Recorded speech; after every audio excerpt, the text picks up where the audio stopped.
sorry. We have to shift these chairs over. This camera's right in behind you.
Thank you.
you, sir? Are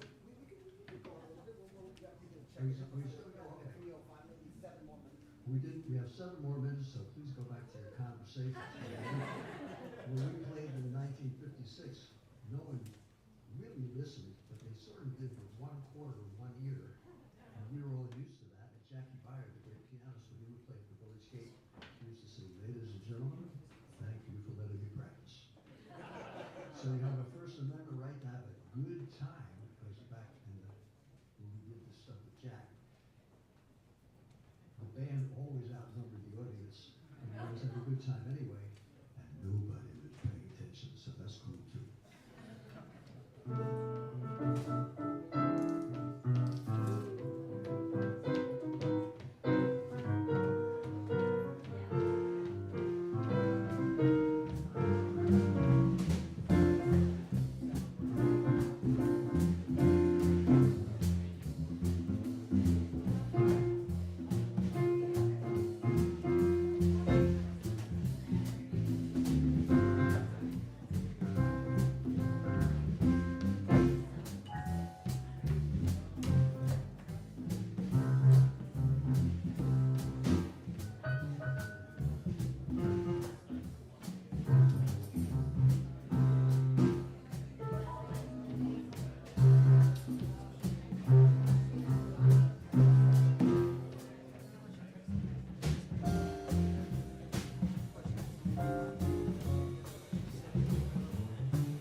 David Dellinger is going to come on in 2 minutes, so I was supposed to give a 2-minute introduction.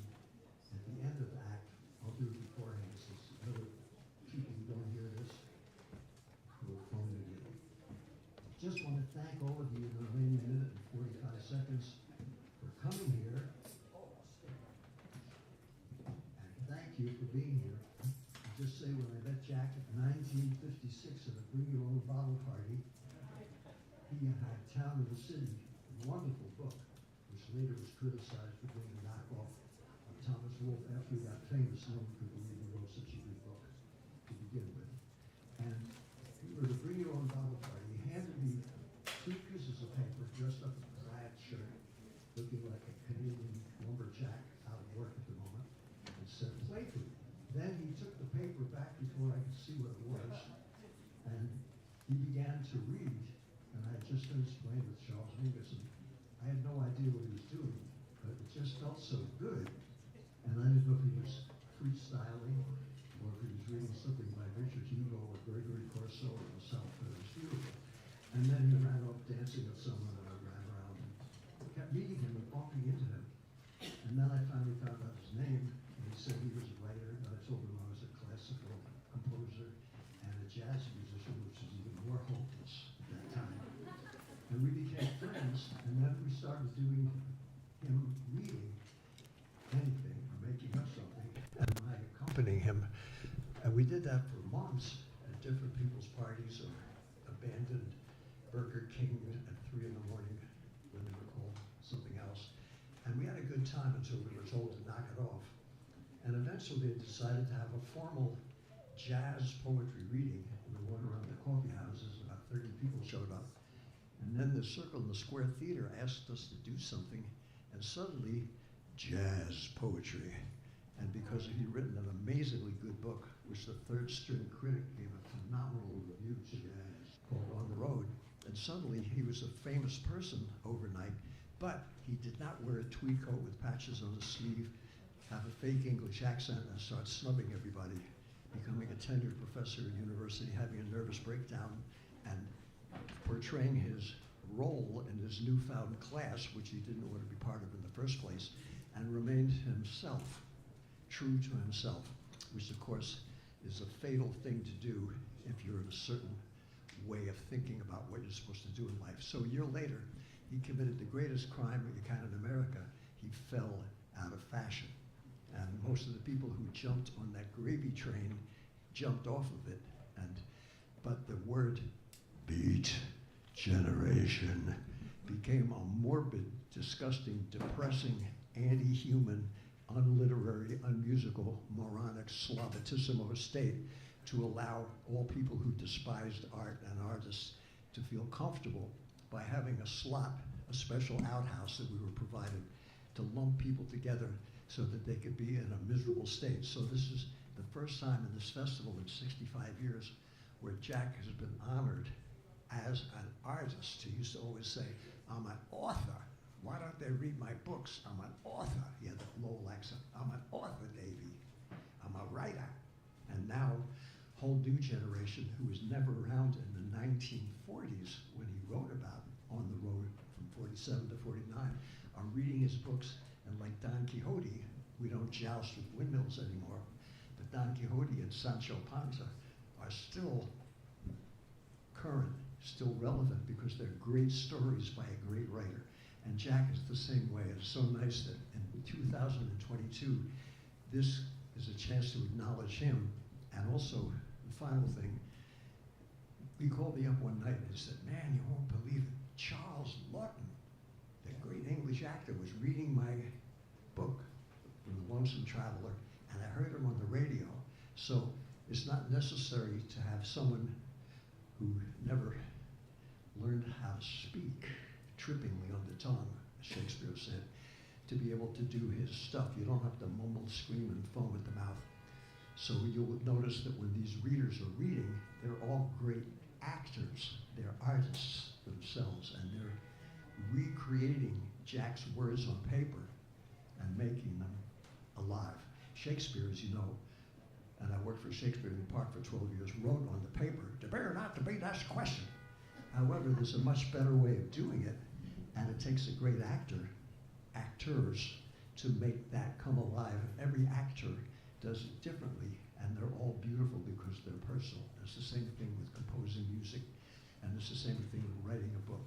So we're going to hear Jack's voice, and we're going to play very softly, so these people from HB Studios, which is concentrated on acting as an art form, not just a business, will be able to express themselves, and we're there quietly, not getting in the way, accompanying them, so they can ignore us and soar.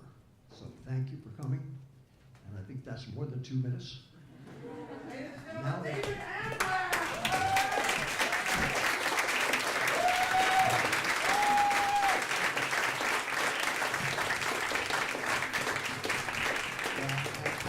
I just want to say that I am honored that everybody's here, but also especially Mr. Amram to be here, who had such a deep connection with the material.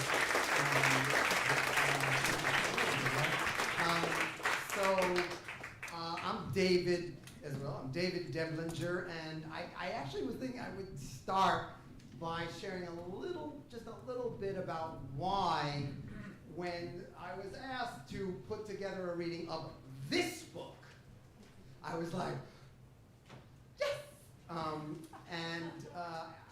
Basically, I got to read for the first time on the road in college, and at that same period, I experienced something else that had both directly to do with the book and indirectly.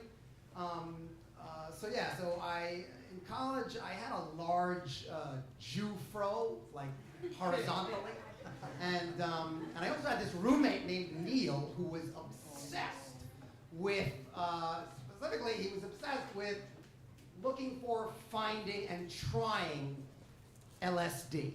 And because I had long hair, he was like, David, you can go find the people, come on! And it just so happened that day, I was in the library, and there were these two guys with longer hair than mine, and I just was like, you don't know where I could get some acid? And they're like, we have some right now.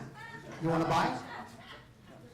And I did, but I had a paper due, and it was actually probably about on the road. So when I went to Neil, I was like, all right, Neil, listen, I found out where we can get it. And he's like, call them! And I was like, listen, you have to promise that you're okay, because I have a paper due. So you have to promise that you're okay with doing it alone. And he's like, okay. So I take it out of my pocket, I put it on the table. Maybe you could go up a little bit. And he's like, and my girlfriend Susie at the time was there, another roommate, Walt. Neil picks it up, a little piece of paper, puts it on his tongue. We're just looking at him, and there's that thought: can you take the trip and not come back? Go crazy or something. So we're just looking at him, and then we're like, okay, let's go get pizza. We go get pizza. So we go and get pizza, and when we're eating the pizza, they cut the pie where there was just like a very small kind of triangle in the corner. And Neil starts looking at that triangle, and he picks it up and he starts laughing, but he doesn't just laugh from his mouth and face. His wrist starts going like this, and just the same words just keep coming out of his mouth, and he's like, so simple. It's so simple. It's so simple. And we look at each other and we're like, okay, we gotta go try this right now. Anyway, I won't go into the whole thing, but at one point I remembered the book I was reading, and it was like a bomb, went off in my brain, and I just started talking, and I stood up on a chair, and I was shouting, and we all started crying, and I remember we all said, this was not bullshit. This was not bullshit. What happened today was not bullshit. And then the next day, I woke up and I just still was in a very positive place. Like everything was gonna be okay, but my girlfriend had a little bit of a panic attack. Her sister was pregnant, whatever. And we went into my bedroom, my room, And we just looked out the window, and there was a light rain. And Susie was next to me, and we just looked, and I just was like, check it out, the rain dripping off the leaves. Check it out. The birds, the wind, check it out. Check it out. And we both just chilled. And it was really beautiful. And I just felt, and I felt so grateful for everything. And to be honest, I feel grateful today to you. Everyone in the room. There's an idea in the book of looking for what's sacred. There's also an idea that theater and listening to stories, people live doing that, is sacred. So before we start, I actually want to do something a little, just slightly weird with you, that where I invite you something, but nobody has to do it. I'm going to do something now, and then after the intermission, which will be 10 minutes after 4 readers read. Right now, what I want you to do is, first, I want to ask you when you hear all this reading of the book, and again, I think part of it deals with the sacred, with searching for the sacred. Just if there's any moments from your life, like specific moments that pop up in your mind that you see as sacred, just notice them. And the second thing, and this might sound weird, but all I want to do is, since we're together in this room right now, I'm just wondering if you don't have to say anything. Well, could you just for a second, could you just look at the people sitting next to you? Just look at them and just sort of acknowledge that these people are next to you, and maybe go a little like that or whatever, that there's people next to you, and maybe that we could say that everybody in this room, not just the performers, matters. So that's it. So now I'm not going, the only way I'm going to introduce each reader is by saying their name. And FYI, I have actually invited the readers, besides reading, if they want to share why they decided to do this, I've invited that, but they may or may not. And then besides that, again, there'll be an intermission. I'll say each name, and then we'll have this unbelievable musicians so connected to this material playing. So we'll start off, thank you so much all of you for being here. We'll start off with, ladies and gentlemen, Mercedes Ruehl.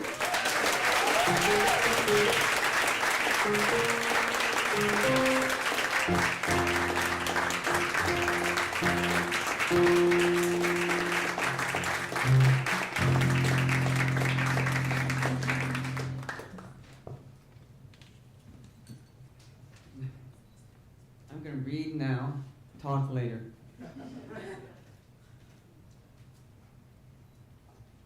I first met Dean not long after my wife and I split up.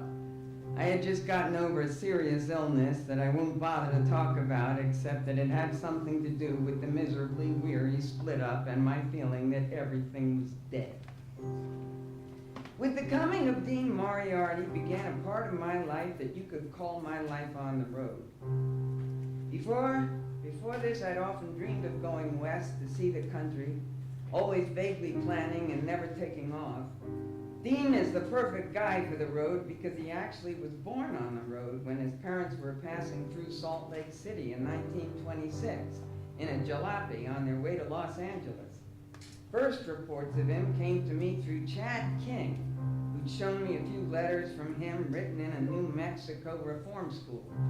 I was tremendously interested in the letters because they so naively and sweetly asked Chad to teach him all about Nietzsche and all the wonderful intellectual things that Chad knew.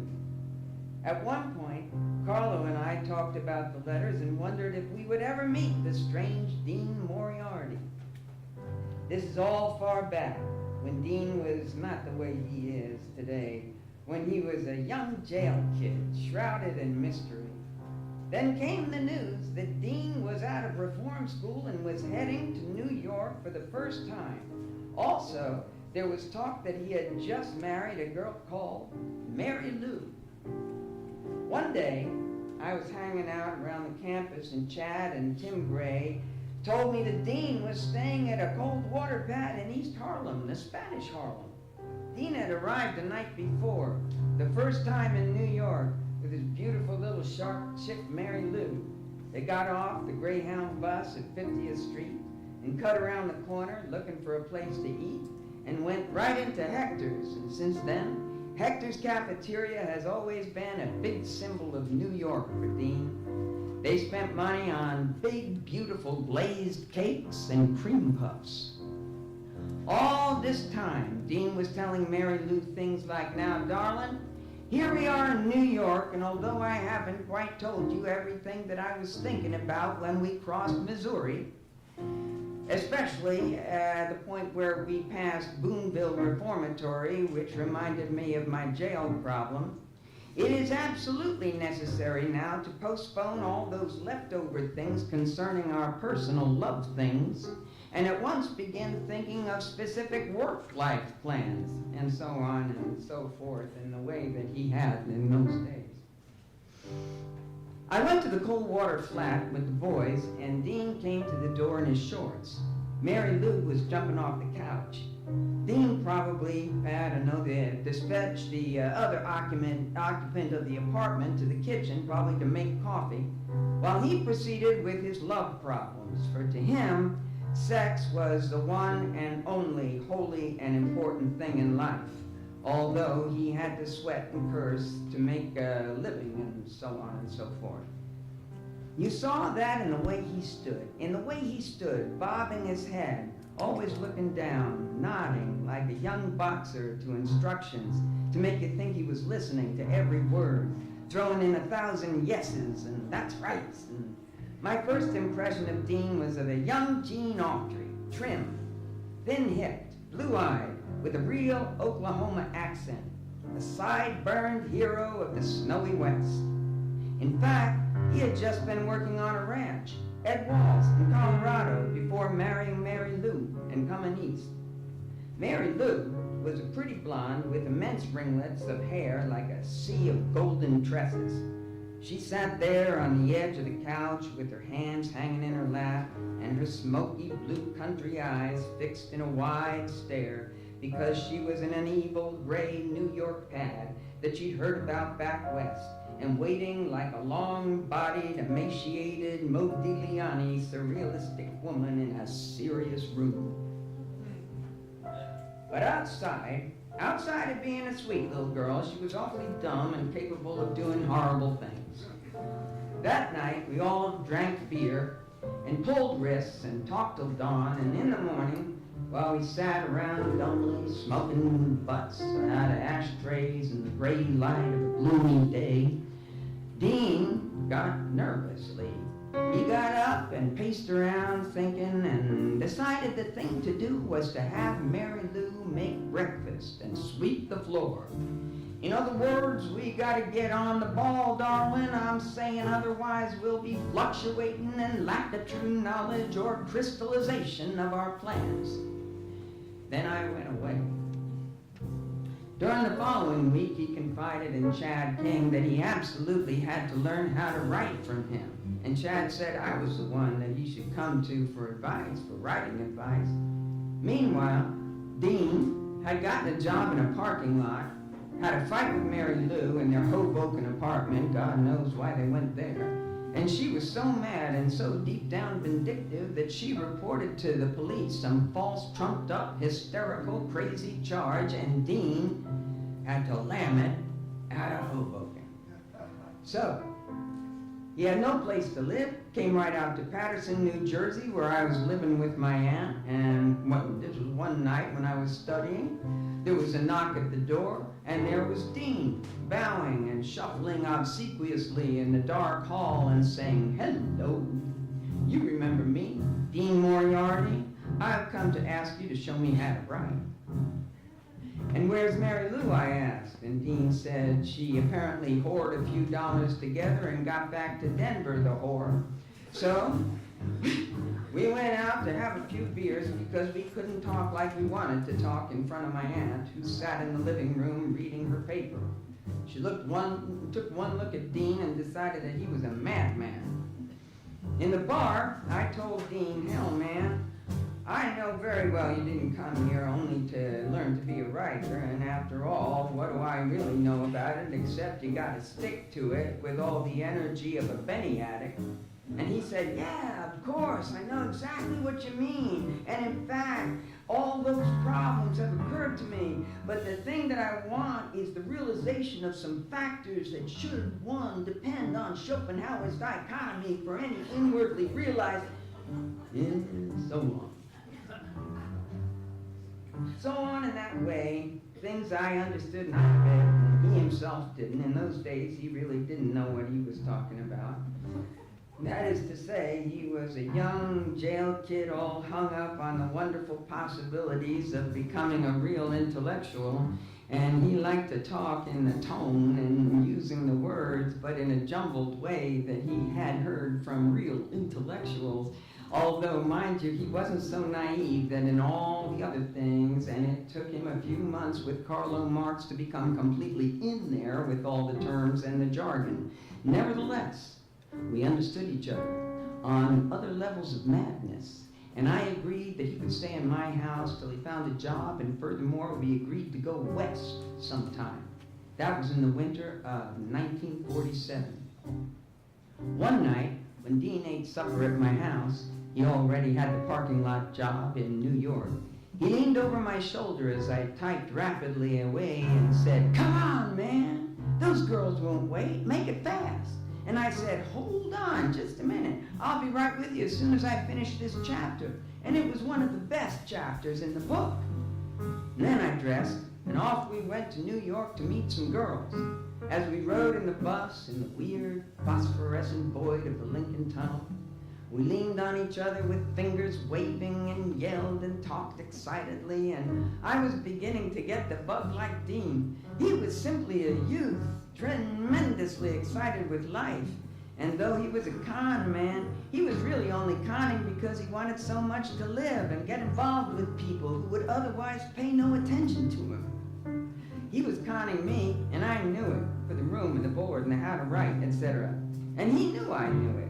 This has been the basis of our relationship. But I didn't care. And when we just got along fine, no pestering, no catering. We just tiptoed around each other like heartbreaking new friends. I began to learn from him as much as he probably learned from me. As far as my work was concerned, he'd say, "Go ahead, everything you do is great." He'd watch over my shoulder as I wrote stories yelling, "Yes, that's right, wow, man, and phew," and wiped his face with his handkerchief. "Man, wow, there's so many things to do, there's so many things to write. How to even begin to get it all down and without modified restraints and all hung up on like literary inhibitions and grammatical fears. That's right, man, now you're talking." And a kind of holy lightning I saw flashing from his excitement and his visions when he described so torrentially that people in the buses looked around to see who was the overexcited nut. In the West, he'd spent a third of his time in the pool hall, a third in jail, and a third in the public library. They'd see him rushing eagerly down the winter streets, bareheaded, carrying books to the pool hall, or climbing trees to get into the attics of buddies so that he could spend days reading or hiding from the law. We went to New York. I forget what the situation was. 2 colored girls. There were no girls there. They were supposed to meet him in a diner, but they didn't show up. So we went to his parking lot, and there he had a few things to do. He changed his clothes in the shack out back and spruced up a little in front of a cracked mirror, so on and so forth, and then we took off. And that was the night Dean met Karl Marx. A tremendous thing happened when Dean met Karl Marx. 2 keen minds that they took to each other at the drop of a hat.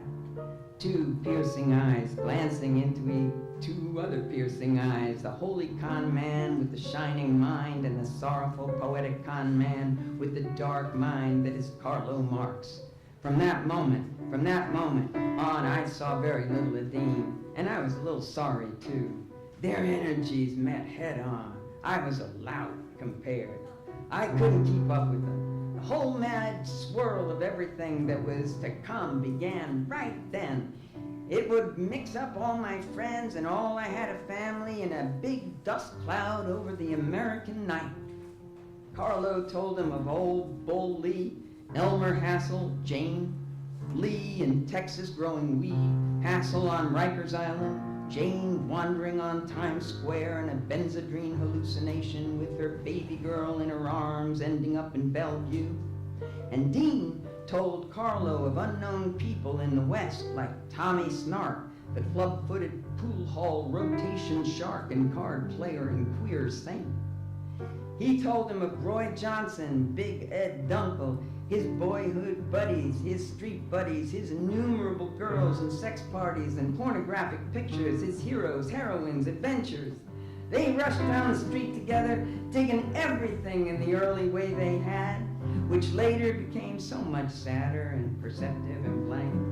But then they danced down the street like dingle doties, and I shambled after as I've been doing all my life after people who interest me, because the only people for me are the mad ones, the ones who are mad to live, mad to talk, mad to be saved, desirous of everything at the same time, the ones who never yawn or say a commonplace thing, but burn, burn, burn, like fabulous yellow Roman candles exploding like spiders across the stars, and in the middle you see the blue center light pop and everybody goes, ah! Wanting dearly to learn how to write like Carlo, the first thing you know, Dean was attacking him with a great amorous soul, such as only a con man has. Now, Carlo, let me speak. Here's what I'm saying. I didn't see them for about 2 weeks, during which time they cemented their friendship to fiendish all-day, all-night talk proportions. And then came spring, the great time of travel. Everybody in that scattered gang was getting ready to take one trip or another. I was busily at work on my novel, and when I came to the halfway mark, after a trip down south with my aunt to visit my brother Rocco, I got ready to travel west for the very first time. Dean had already left. Carlo and I saw him off at the 34th Street Greyhound station. Upstairs, they had a place where you could take pictures for a quarter. Carlo took off his glasses and looked sinister. Dean made a profile shot and looked coyly around. I took a straight picture that made me look like a 30-year-old Italian who'd kill anybody who said anything against his mother. This picture Carlo and Dean neatly cut down the middle with a razor and saved a half each in their wallets. Dean was wearing a real Western business suit for his big trip back. Back to Denver he was going. He'd finished his first fling in New York.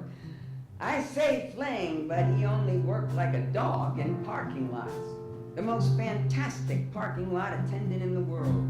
He can back a car 40 miles an hour into a tight squeeze and stop at the wall, jump out, race among the fenders, leap into another car, circle at 50 miles an hour in a narrow space, back swiftly into a tight spot, hump, snap the car with an emergency so that you can see it bounce as he flies out, then clear the ticket jack, sprinting like a track star, hand the ticket, leap into a newly arrived car before the owner's half out, leap literally under him as he steps out, start the car with the door flapping, a roar off to the next available spot, arc, pop in, brake, out, run, working like that without pause 8 hours a night, evening rush hours and after theater rush hours, in greasy wino pants with a frayed fur jacket and a beat shoe that flapped.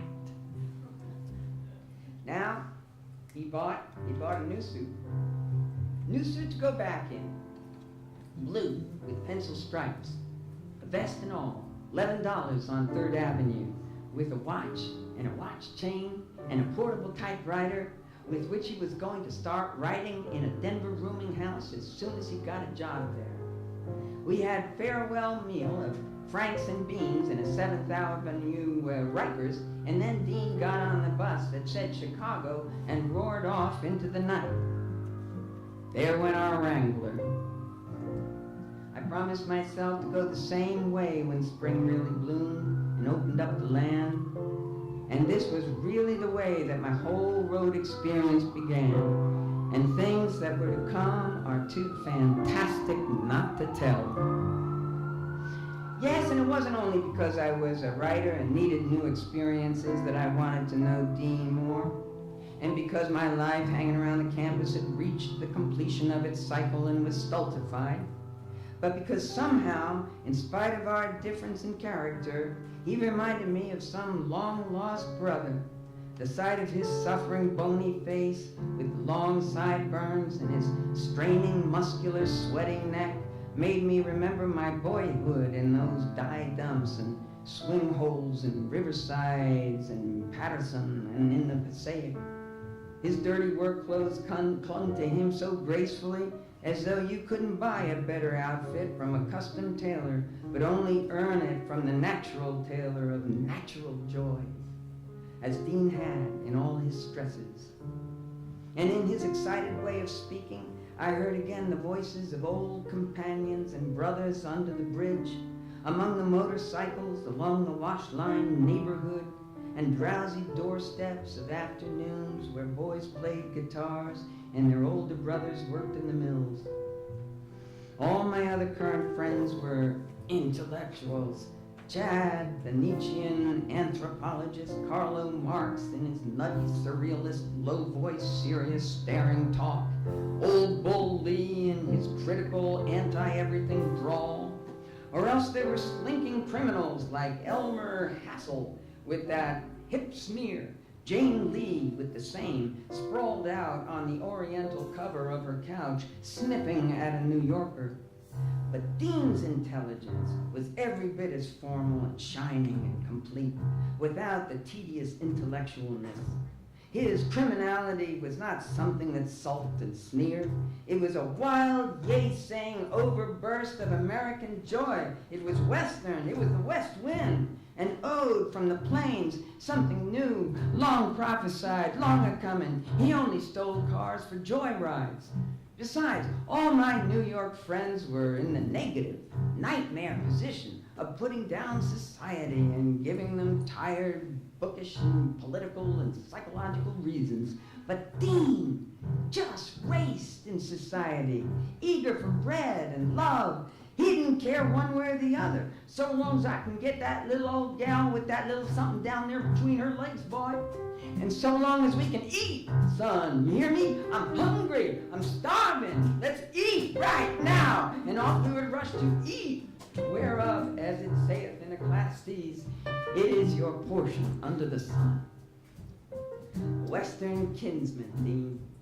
Although my aunt warned me that he would get me into trouble, I could hear a new call and see a new horizon and believe it at my age. And a little bit of trouble, or even Dean's eventual rejection of me as a buddy, putting me down as he would do later on starving sidewalks and sick beds. What did it matter? I was a young writer and I wanted to take off. Somewhere along that line, I knew there'd be girls, visions, everything. Somewhere along the line, the pearl would be handed to me.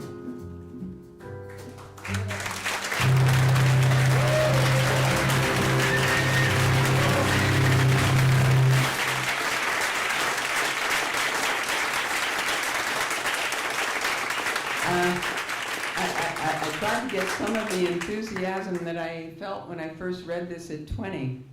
You know, and it wasn't just enthusiasm to meet guys like this. It was because it was in my soul too. All these excitements and thrills and needing to start out on a life of adventure. And many years later, I had my own 2 sons, and I learned further and more deeply about the poetry of young men, about the things they'll tell you and the things they keep to themselves. There is an endless beauty in the poetry of young men. It's so and has been such an honor and so much fun to encounter it again in all its lively enthusiasm for you. Thank you so much.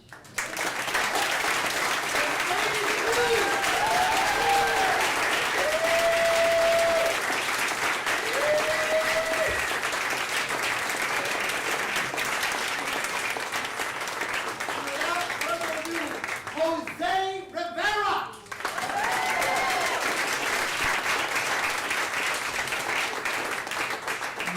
Thank you. This book became an obsession for me for about 2 years when I was honored to be asked to write the film version of On the Road. And the movie is what it is. But I really fell in love with this book. Its beauty, its power, and its flaws, of which there are many. You know, I could not say no when David asked me, so that's why I'm here. I left everybody and went home to rest. My aunt said I was wasting my time hanging around with Dean and his gang. I knew that was wrong too. Life is life, and kind is kind.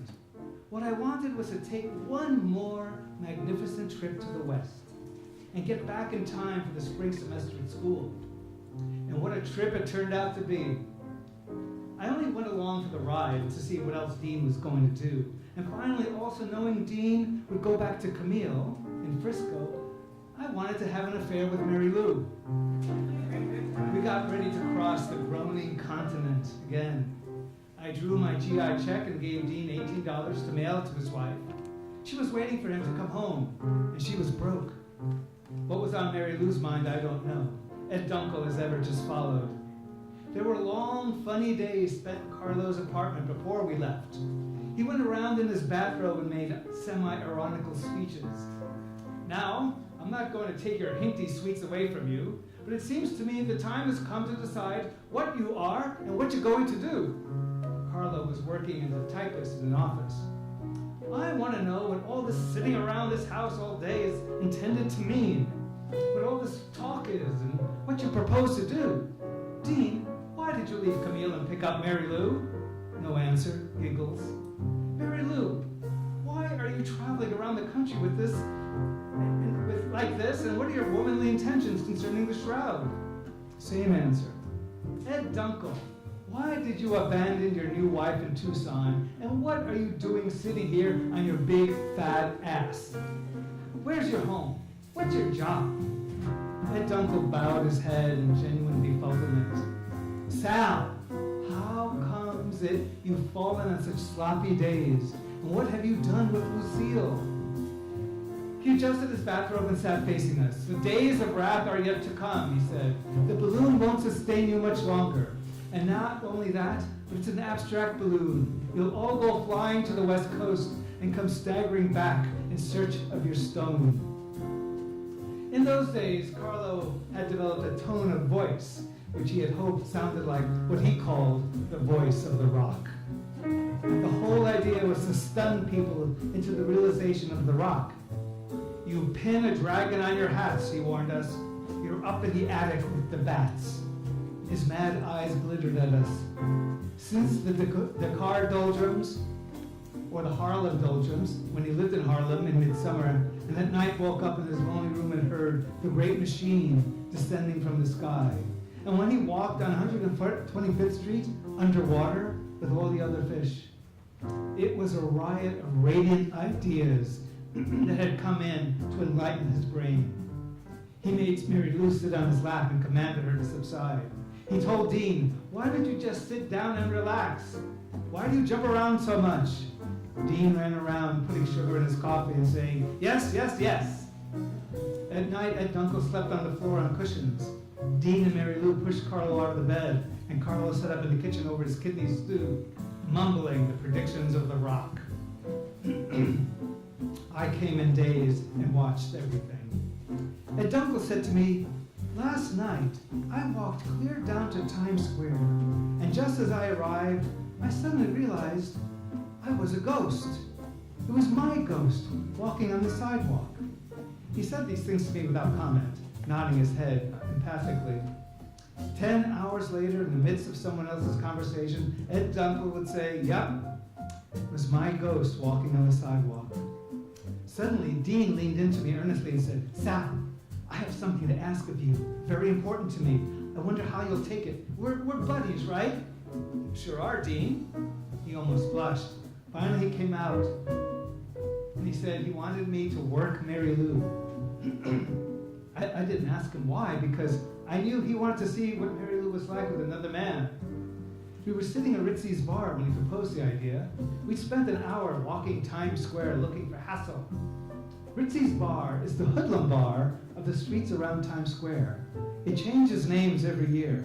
You walk in there and you don't see a single girl, even in the booths, just a great mob of young men dressed in all varieties of hoodlum cloth, from red shirts to zoot suits. It was also the hustlers' bar, the boys who made a living among the sad old homos of 8th Avenue night. Dean walked in there with his eyes slitted to see every single face. There were wild Negro queers, sullen guys with guns, shiv-packing seamen, thin, non-committal junkies, and an occasional well-dressed, middle-aged detective, posing as a bookie and hanging around half for interest and half for duty. It was the typical place for Dean to put down his request. All kinds of evil plans are hatched at Ritzy's bar. You can sense it in the air, and all kinds of mad sexual routines are initiated to go with them. The safecracker proposes not only a certain loft on 14th Street to the hoodlum, but that they sleep together. Kinsey spent a lot of time in Ritzy's bar, interviewing some of the boys. I was there the night his assistant came in 1945. Hassel and Carlo were interviewed. Dean and I drove back to the pad and found Mary Lou in bed. Dunkel was roaming his ghost around New York. Dean told her what we decided. She said she was pleased. I wasn't so sure myself. I had to prove that I'd go through with it. The bed had been the deathbed of a very big man and sagged in the middle. Mary Lou lay there with Dean and myself on each side of her, poised on the up-jutting mattress ends, not knowing what to say. I said, "Oh, hell, I can't do this." "Come on, man, you promised," said Dean. "Well, what about Mary Lou?" I said, "Come on, Mary Lou, what do you think?" "Go ahead," she said. She embraced me, and I tried to forget old Dean was there. Every time I realized he was there in the dark, listening for every sound, I couldn't do anything but laugh. It was horrible. "We must all relax," said Dean. "I'm afraid I can't make it. Why don't you go in the kitchen a minute?" Dean did so. Mary Lou was so lovely, but I whispered, "We'll wait until we be lovers in San Francisco. My heart isn't in it." I was right, she could tell. It was 3 children of the earth trying to decide something in the night and having all the weight of past centuries ballooning in the dark before them. There was a strange quiet in the apartment. I went and tapped Dean and told him to go to Mary Lou, and I retired to the couch. I could hear Dean blissful and blabbering and frantically rocking. Only a guy who spent 5 years in jail can go to such maniacal, helpless extremes, beseeching at the portals of the soft source, mad with a completely physical realization of the origins of life bliss, blindly seeking to return the way he came. This was the result of years looking at sexy pictures behind bars, looking at the legs and breasts of women in popular magazines, evaluating the hardness of the steel walls and the softness of the woman who was not there. Prison is where you promise yourself the right to live. Dean had never seen his mother's face. Every new girl, every new wife, every new child was an addition to his bleak impoverishment. Where was his father? Old bum Dean Moriarty, the tinsmith, riding freights, working as a scullion in railroad cook shacks, stumbling, down crashing in wino alley nights, expiring on coal piles, dropping his yellow teeth one by one in the gutters of the West. Dean had every right to die the sweet deaths of complete love of his Mary Lou. I didn't want to interfere. I just wanted to follow. Carlo came back at dawn and put on his bathrobe. He wasn't sleeping very much those days. "Ack!" he cried. He was going out of his mind from the confusion of jam on the floor, pants, dresses thrown around, cigarette butts, dirty dishes, open books. It was a great forum we were having. Every day the world groaned to turn, and we were making our appalling studies of the night. Mary Lou was black and blue from a fight with Dean about something. His face was scratched. It was time to go. We drove to my house, a whole gang of 10, to get my bag and call old Bull Lee in New Orleans from the phone in the bar, where Dean and I had our first talk years ago, when he came to my door to learn to write. We heard Bull's whining voice 1,800 miles away. "Say, what do you boys expect me to do with this Galatea Dumple?" She'd been there 2 weeks now, hiding in her room, refusing to talk to either Jane or me. "Have you got this character Ed Dunkel with you? For Christ's sakes, bring him down and get rid of her. She's sleeping on our best bedroom and it's run clear out of money. This ain't no hotel." We assured Bull, with whoops and cries over the phone. There was Dean, Mary Lou, Carlo, Dunkel, me, Ian MacArthur's wife, Tom Saybrook, God knows who else, all yelling and drinking beers over the phone at befuddled Bull, who above all things hated confusion. "Well," he said, "maybe it'll make better sense when you get down here, if you gets down here." I said goodbye to my aunt and promised to be back in 2 weeks and took off for California again.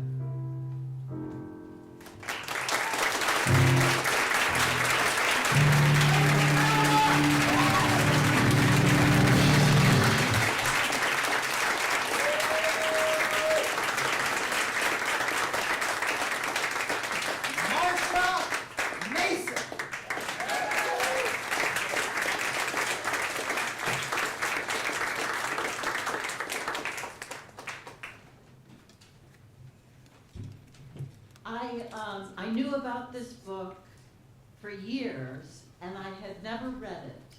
And I wanted to do this reading to force myself to read it. And I was mesmerized. I so encourage you, if you've never read it, you really must. It is music. It is the most original voice, and it's just thrilling to read. And I think even if you've already read it, it's worth a second read. It's a great book. It was drizzling and mysterious at the beginning of our journey. I could see that it was all going to be one big saga of the mist. "Woo-wee!" yelled Dean. "Here we go!" And he hunched over the wheel and gunned her. He was back in his element. Everybody could see that. We were all delighted. We all realized we were leaving confusion and nonsense behind and performing our one and noble function of the time, move. And we moved. We flashed past the mysterious white signs of the night somewhere in New Jersey that said south with an arrow and west with an arrow, and took the south one. New Orleans. It burned in our brains. From the dirty snows of frosty Fagtown, New York, as Dean called it, all the way to the greeneries and river smells of old New Orleans at the washed-out bottom of America. Then west. Ed was in the back seat. Mary Lou and Dean and I sat in front and had the warmest talk about the goodness and joy of life. Dean suddenly became tender. "Now, Dael, look here, all of you. We all must admit that everything is fine, and there's no need in the world to worry, and in fact, we should realize what it would mean to us to understand that we're not really worried about anything. Am I right?" We all agreed. And here we go, we're all together. What did we do in New York? Let's forgive. We all had our spats back then. That's behind us, merely by miles and inclinations. Now we're heading down to New Orleans to dig old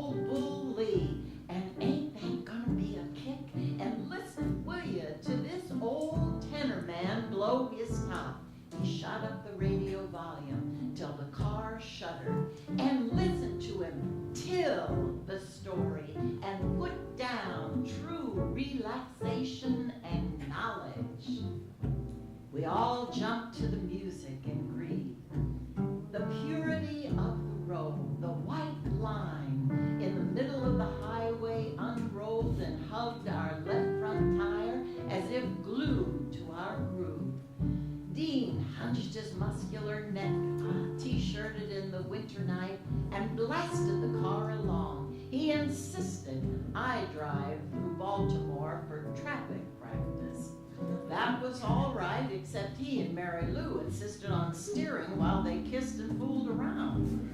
It was crazy. The radio was on full blast. Dean beat drums on the dashboard till a great sag developed in it. I did too. The poor Hudson, the slow boat to China, was receiving her beating. Oh man, what kicks, yelled Dean. Now Mary Lou, listen really, honey, you know that I'm hot rock capable of anything and doing everything at the same time, and I have unlimited energy.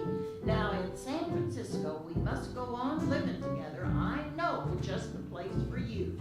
At the end of the regular chain gang run, I'll be home just a cut hair less than every 2 days, and for 12 hours at a stretch, and man, you know what we can do in 12 hours, darling. Meanwhile, I'll go right on living at Camille's like nothing, see? She won't know.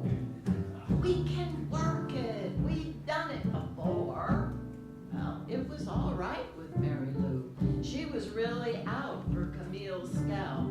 The understanding had been that Mary Lou would switch to me in Frisco, but I now began to see they were going to stick, and I was going to be left alone on my butt at the other end of the continent. But why think about that when all the golden lands ahead of you and all kinds of unforeseen events wait, lurking to surprise you and make you glad you're alive to see? We arrived in Washington at dawn. It was the day of Harry Truman's inauguration for his second term. Great displays of war might were lined along Pennsylvania Avenue as we rolled by with our battered boat.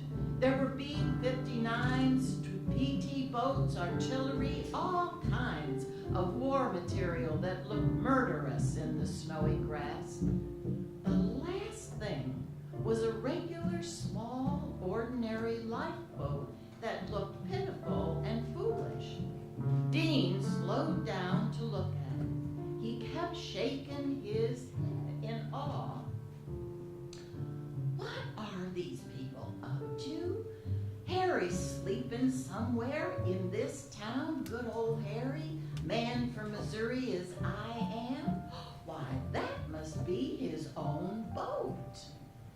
Dean went to sleep in the back seat and Dunkel drove. We gave him specific instructions to take it easy. No sooner were we snoring than he gunned the car up to 80, bad bearings and all, and not only that, he made a triple pass at a spot where a cop was arguing with a motorist. He was in the 4th lane of a 4th-lane highway going the wrong way. Naturally, the cop took after us with his siren whining. We were stuffed. He told us to follow him to the station house. There was a mean cop in there who took an immediate dislike to Dean. He could smell jail all over him. He sent his cohort outdoors to question Mary Lou and me privately. They wanted to know how old Mary Lou was. They were trying to whip up a Mann Act idea, but she had her marriage certificate. Then they took me aside alone and wanted to know who was sleeping with Mary Lou. Her husband, I said quite simply. They were curious. Something was fishy. They tried some amateur Sherlocking by asking the same questions twice, expecting us to make a slip. I said, Those two fellas are going back to work on the railroad in California. This is the short one's wife, and I'm a friend on a 2-week vacation from college. The cop smiled and said, yeah, is this really your own wallet? Finally, the mean one inside fined Dean $25. We told them we only had 40 to go all the way to the coast. They said that made no difference to them. When Dean protested, the mean cop threatened to take him back to Pennsylvania and slap a special charge on him. What charge? Dean asked. Never mind what charge. Don't worry about that, wise guy, the cop said. We had to give them the 25. But first, Ed Dunkel, that culprit, offered to go to jail. Now, Dean considered it. The cop was infuriated. He said, if you let your partner go to jail, I'm taking you back to Pennsylvania right now. You hear that? All we wanted to do was go. Another speeding ticket in Virginia and you lose your car, said the mean cop as a parting volley. Dean was red in the face. We drove off silently. It was just like an invitation to steal, to take our trip money away from us. They knew we were broke, and that we had no relatives on the road or to wire for some money. The American police are involved in psychological warfare against those Americans who don't frighten them with imposing papers and threats. It's a Victorian police force. It peers out of musty windows and wants to inquire about everything and can make crimes if the crimes don't exist to its satisfaction. 9 lines of crime, 1 of Borden, said Louis Ferdinand Saline. Dean was so mad, he wanted to come back to Virginia and shoot the cop as soon as he had a gun. Pennsylvania, he scoffed. I wish I knew what that charge was. Bag, probably. Take all my money and charge me bag. Those guys have it so damn easy, they'll out and shoot you if you even complain too. There was nothing to do but get happy with ourselves again and forget about it. When we got through Richmond, we began forgetting about it, and soon everything was okay. Now we had $15 to go all the way. We'd have to pick up hitchhikers, bum quarters off them for gas. And in Virginia, wilderness, suddenly we saw a man walking on the road. Dean zoomed to a stop. I looked back and said he was only a bum and probably didn't have a cent. We'll pick him up for kicks, Dean laughed. The man was a ragged, bespectacled, mad type, walking along, reading a paperback muddy book he found in a culvert by the road. He got in the car and went right on reading. He was incredibly filthy and covered with scabs. He said his name was Hyman Solomon and that he walked all over the USA, knocking and sometimes kicking at Jewish doors and demanding money. Give me money to eat. I am a Jew. He said it worked very well and that it was coming to him. We asked him what he was reading. He didn't know. He didn't bother to look at the title page. He was only looking at the words, as though he had found the real Torah where it belonged, in the wilderness. See, cackled Dean, poking my ribs. I told you it was kicks. Everybody's kicks, man. We carried Solomon all the way to Testament. My brother by now was in his new house on the other side of town. Here we were, back on the long, bleak street with the railroad track running down the middle and the sad, sullen Southerners loping in front of hardware stores in 5s and 10s. Solomon said, I see you people need a little money to continue your journey. You wait for me, I'll go hustle up a few dollars at the Jewish home, and I'll go along with you as far as Alabama. Well, Dean was all beside himself with happiness. He and I rushed off to buy bread and cheese spread for a lunch in the car. Mary Lou and Ed waited in the car. We spent 2 hours in Testament waiting for Hyman Solomon to show up. He was hustling for his bread somewhere in town, but we couldn't see him. The sun began to grow red and late.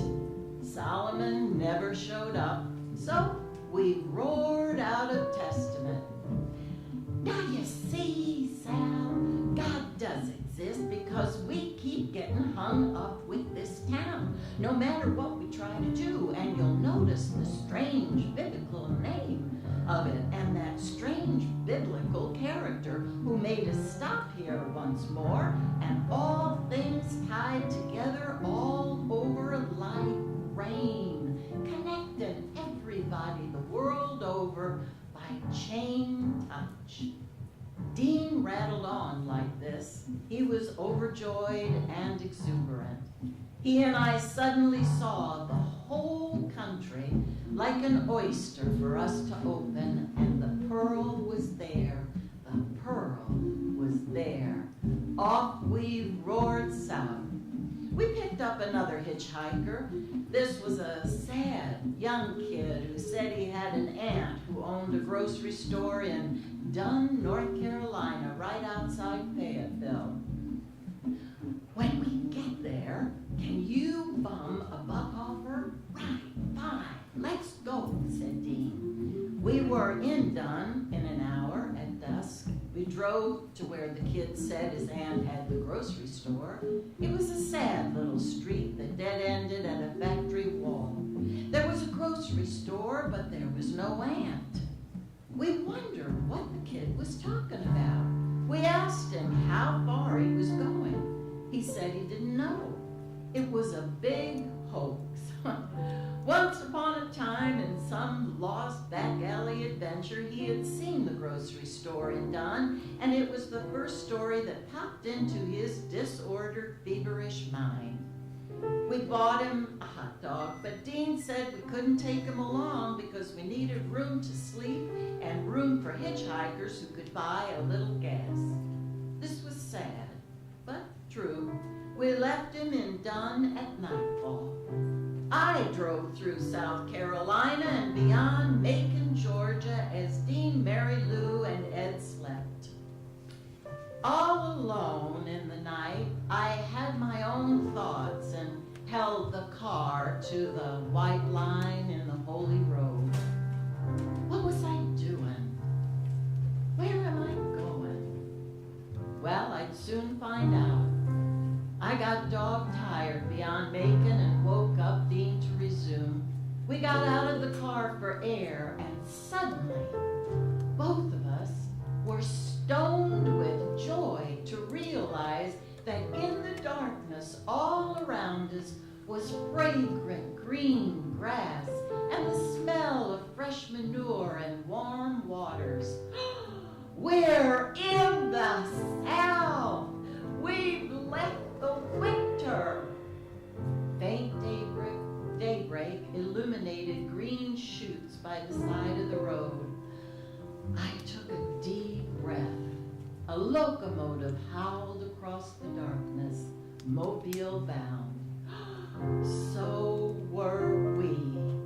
I took off my shirt and exulted.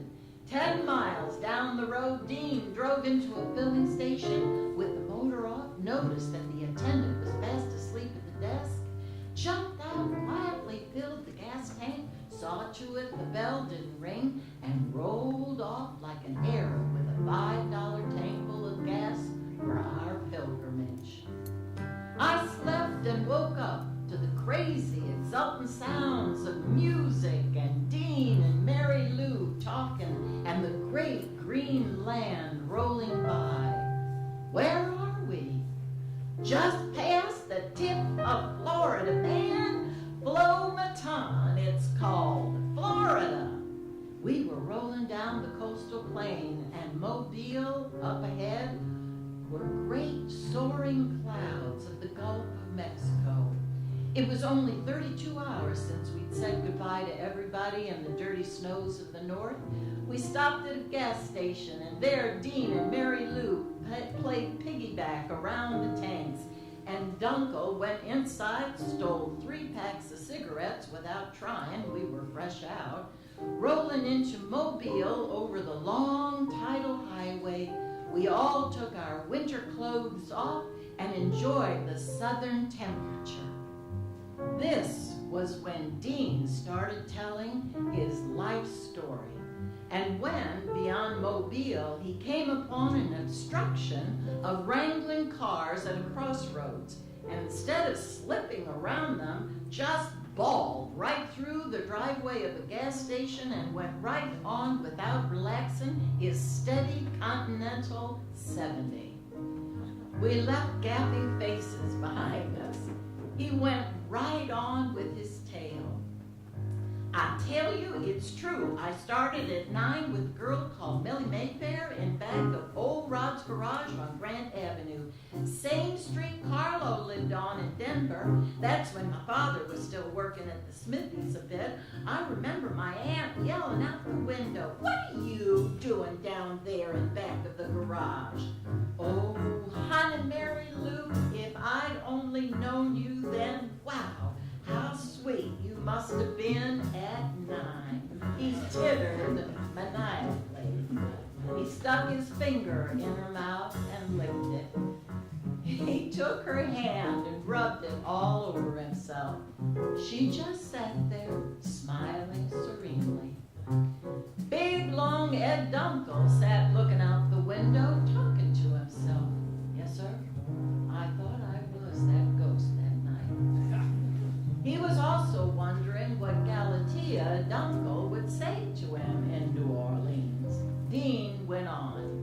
One time I rode a freight from New Mexico clear to L.A. I was 11 years old, lost my father at a siding. We were all in a hobo jungle. I was with a man called Big Red. My father was out drunk in a boxcar. It started to roll. Big Red and I missed it. I didn't see my father for months. I rode a long freight all the way to California, really flying first class freight, a desert zipper. All the way I rode over the couplings. You can imagine how dangerous. I was only a kid, I didn't know, clutching a loaf of bread under one arm and another hooked around the brake bar. This is no story, this is true. When I got to L.A., I was so starved for milk and cream, I got a job in a dairy, and the first thing I did, I drank 2 quarts of heavy cream and puked. Poor Dean, said Mary Lou, and she kissed him. He stared proudly ahead. He loved her. We were suddenly driving along the blue waters of the Gulf, and at the same time, a momentous mad thing began on the radio. It was the Chicken Jazz and Gumbo disc jockey show from New Orleans. All mad jazz records, colored records, with the disc jockey saying, "Oh, don't worry about nothing. We saw New Orleans in the night ahead of us with joy." Dean rubbed his hands over the wheel. "Now we're gonna get out our kicks." At dusk, we were coming into the humming streets of New Orleans. "Oh, smell the people," yelled Dean with his face out the window, sniffing. "Ah, God, life!" He swung around the trolley. Yes! He darted the car and looked in every direction for girls. Look at her! The air was so sweet in New Orleans. It seemed to come in soft bandanas, and you could smell the river and really smell the people, the mud and the molasses, and every kind of tropical exhalation with your nose suddenly removed from the dry ices of a northern winter. We bounced in our seats. "And dig her!" yelled Dean, pointing at another woman. "Oh, I love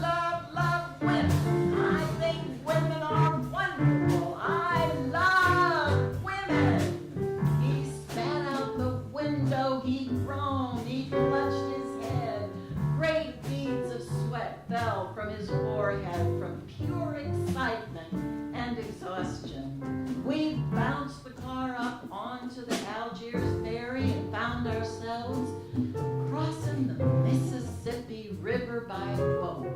Now, we must all get out and dig the river and the people and smell the world, said Dean, bustling then with his sunglasses and cigarettes, leaping out of the car like a jack-in-the-box. We followed.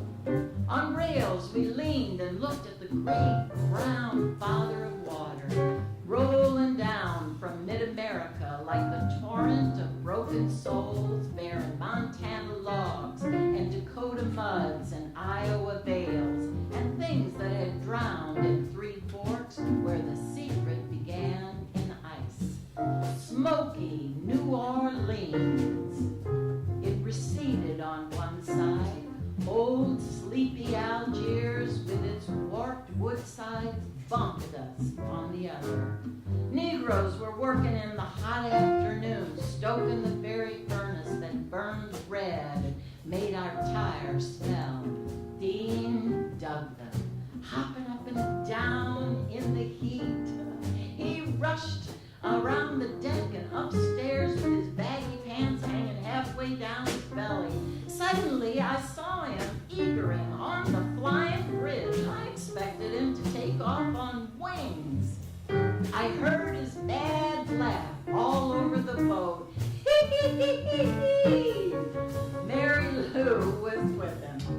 He covered everything in a jiffy, came back with the full story, jumped in the car just as everybody was tooting to go, and we slipped off, passing 2 or 3 cars in a narrow space, and found ourselves darting through Algiers.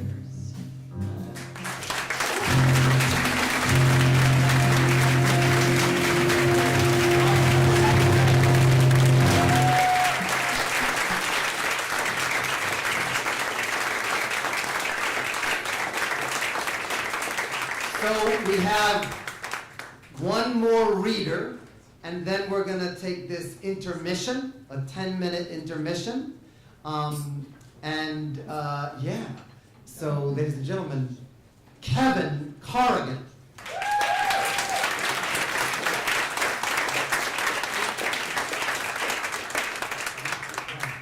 Hello. I didn't know I was next. Embrace that. Try to work with that. I like this book. I read this book. I read it, 25 years ago. Oh, man. I'll talk later, right?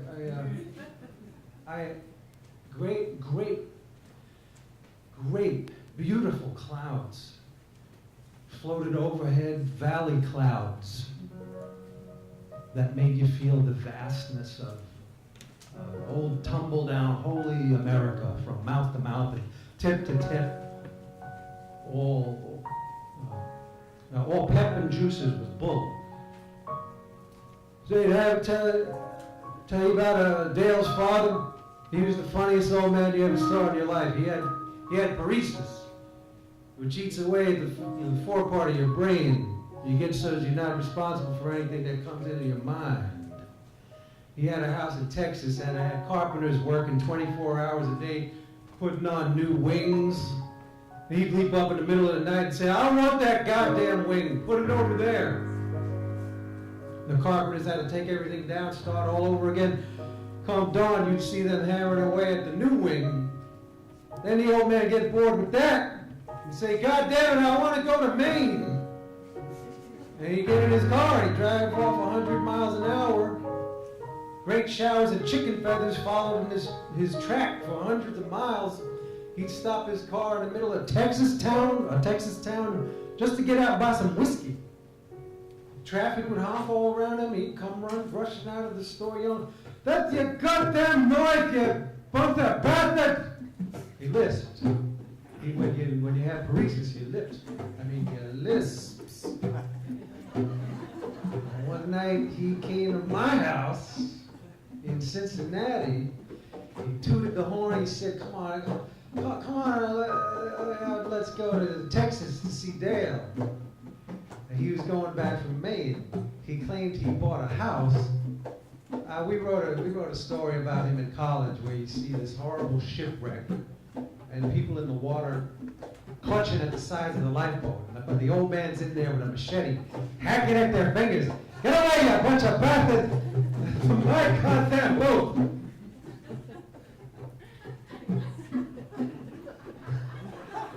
He was horrible.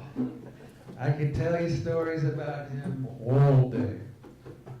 Say, ain't this a nice day?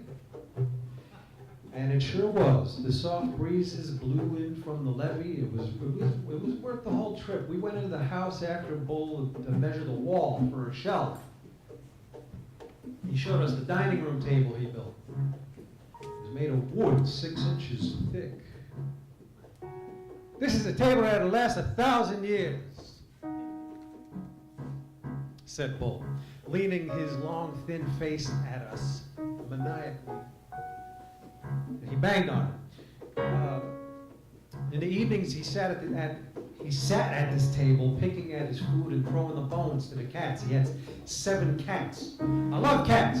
I especially like the ones that squeal when I hold them over the bathtub. He insisted on demonstrating. Someone was in the bathroom. "Well," he said, "we can't do that now." Say, I've been having a fight with the neighbors next door. He told us about the neighbors. They were a vast crew with sassy children who threw stones over the rickety fence at Dodie and Ray, sometimes at Old Bull. He told them to cut it out. The old man rushed out and yelled something in Portuguese. Bull went in the house and came back with his shotgun, upon which he leaned demurely, the incredible simper on his face beneath the long hat brim, his whole body writhing coyly and snakily as he waited a grotesque, lank, lonely clown beneath the clouds. The sight of him, the Portuguese must have thought something out of an old evil dream. We scoured the yard for things to do. There was a tremendous fence Bull had been working on to separate him from the obnoxious neighbors. It would never be finished. The task was too much. He rocked it back and forth to show how solid it was.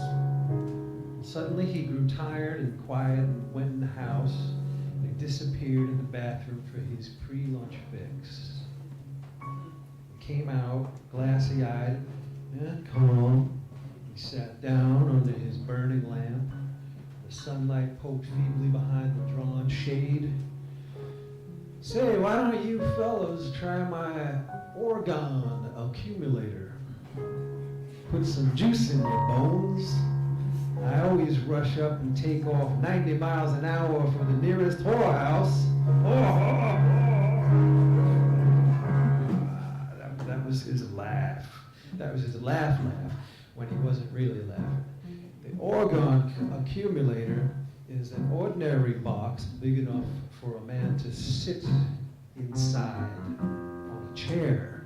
It's a layer of wood, a layer of metal, and another layer of wood gathering organs from the atmosphere, hold them captive long enough for the human body to absorb more than a usual share. Now, according to Reich, organs are vibratory atmospheric atoms of the life principle. People get cancer because they run out of organs. Old Bull thought his organ accumulator would be improved if the wood he used was as organic as possible. So he tied bushy bayou leaves and twigs to his mystical outhouse and stood there in the hot, flat yard, an exfoliant machine clustered and bedecked with maniacal contrivances. Old Bull slipped off his clothes. He went in to sit and moon over his navel.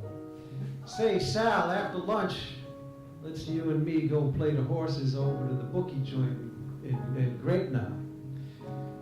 He was magnificent. He took a nap after lunch in his chair the air gun on his lap, and little Ray curled around his neck, sleeping. It was a pretty sight, father and son.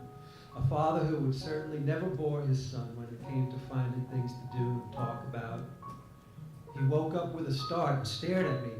It took him a minute to recognize who I was. What are you going to do? What are you going to the coast for, Sal? He asked. And he went back to sleep in a moment. In the afternoon, we went to Great, just Bull and me. We drove in his old Chevy. Dean's Hudson was low and sleek. Bull's Chevy was high and rattling. It was just like 1910. The booking joint was located near the waterfront in a big chromium leather bar that opened up in the back to a tremendous hall where entries and numbers were posted on the wall. Louisiana characters lounged around in racing forms. Bull and I had a beer. Casually, Bull went over to the slot machine and threw a $50 piece in. The counters clicked, jackpot, jackpot, jackpot. And the last jackpot hung for just a moment and slipped back to Cherry. He had lost $100 or more just by a hair. Damn, yelled Bull. They got these things adjusted. You could see it right then. I had the jackpot, the mechanism clicked it back. Well, what are you going to do? We examined the racing form. I hadn't played horses in years and was bemused with all the new names. There was one horse called Big Pop that sent me into a temporary trance, thinking of my father, who used to play the horses with me. I was just about to mention it to old Bull when he said, well, I think I'll try the 70 Corsair here. And then I finally said, Big Pop reminds me of my father. He mused just for a second, his clear blue eyes fixed on mine hypnotically so that I couldn't tell what he was thinking or where he was. And then he went over and he bet on Ebony Corsair. Big Pop won.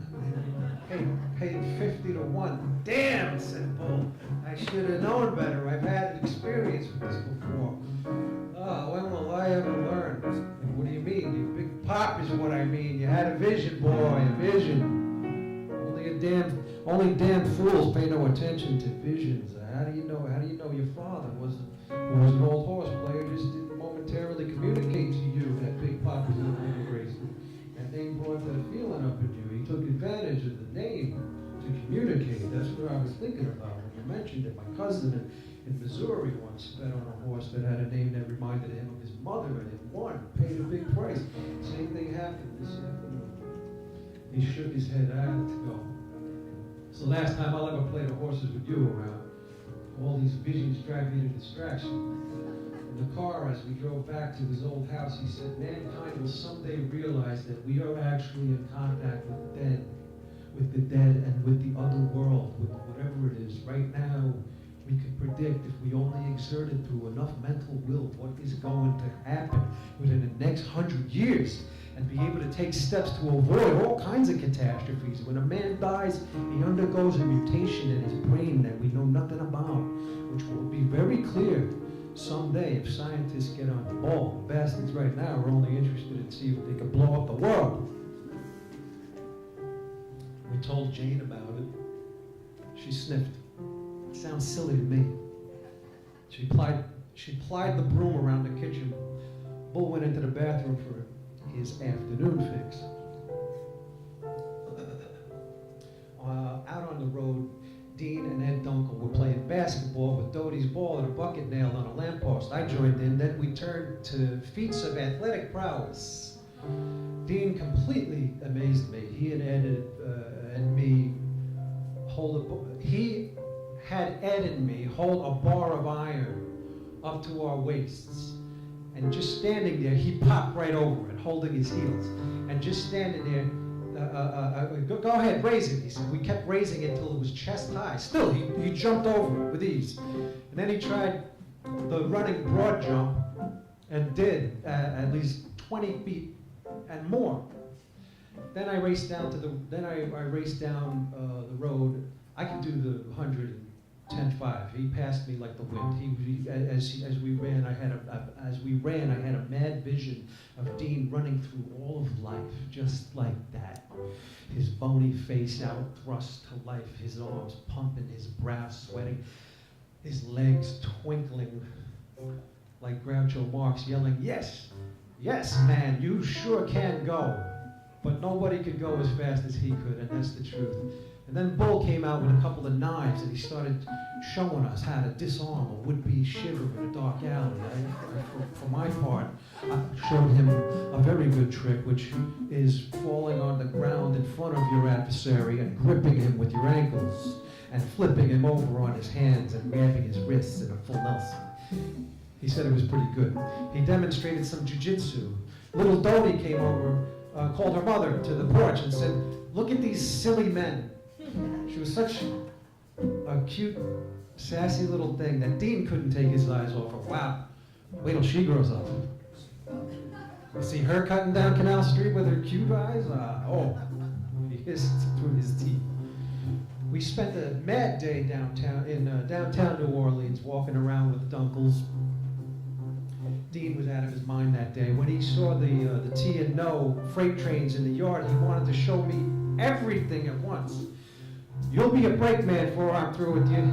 He and Ed Dunkel ran across the tracks and hopped a freight at 3 individual points. Mary Lou and Galatea were waiting in the car. We rode the train a half a mile into the piers, waving at switchmen and flagmen.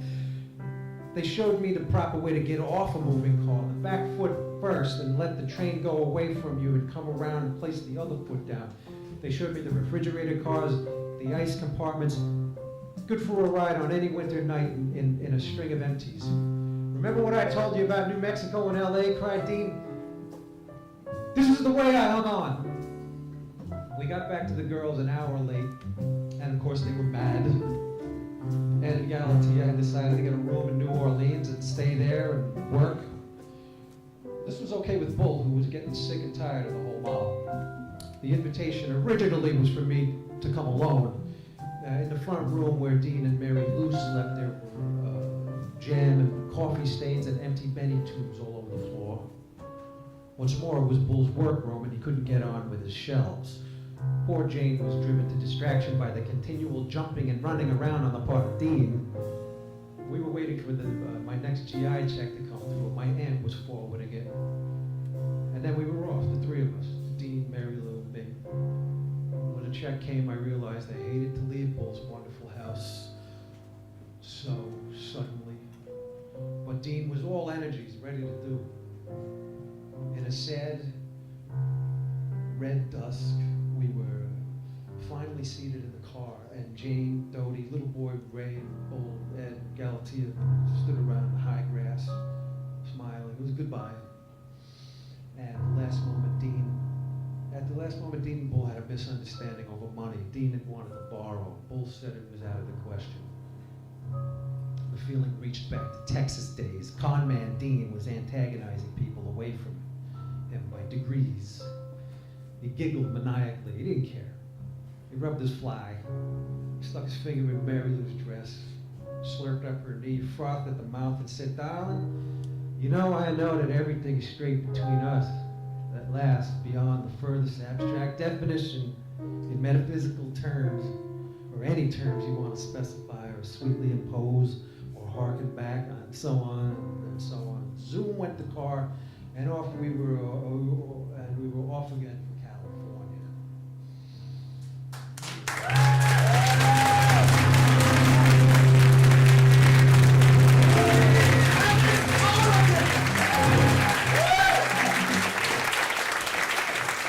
Amazing artist. And you know, I didn't say this, but by the way, this event is produced by the Village Trip. Elizabeth Thompson is the artistic director, along with Cliff Pearson. And it's also produced, the way I got involved was an organization called HB Studio, where I teach acting, and the artistic director of HB Studio is Edith Meeks.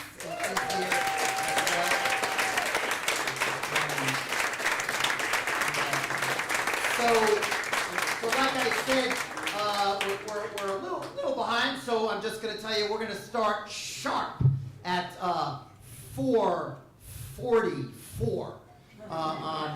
So 10-minute intermission. Thanks so much. The bathroom, by the way, there's a bathroom. If you go in there, make a left. It's on the right. If you need the bathroom, in there, left on the right.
We're gonna start it up. We're gonna start it up now.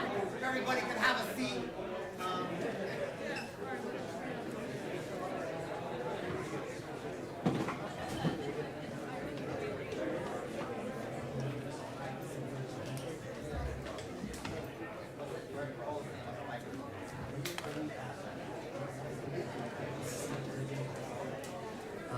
David Amram, paging David Amram, the great, the legend.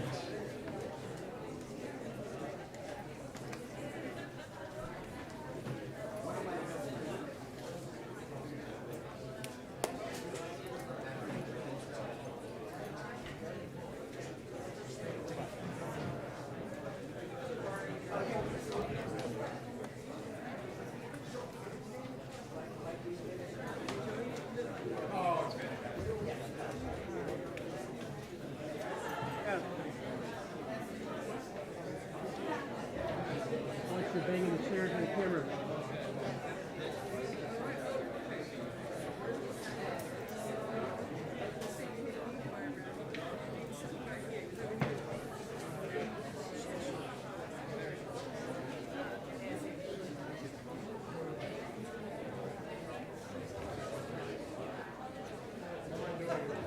Oh, you talk to him, he's like, I'm fine.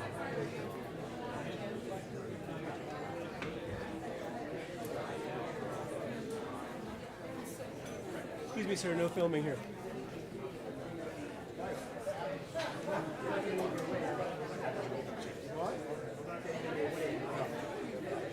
Excuse me, sir, no filming allowed here. There's no film. Says the guy with like 30 cameras.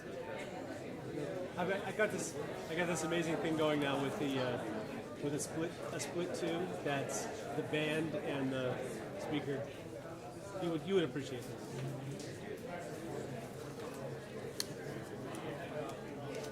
It looks like it looks like a little bit like I'm flying to space, but on a I built it myself. Best I could do on short notice. Great. Okay, pulled it off. Yeah, so far so good.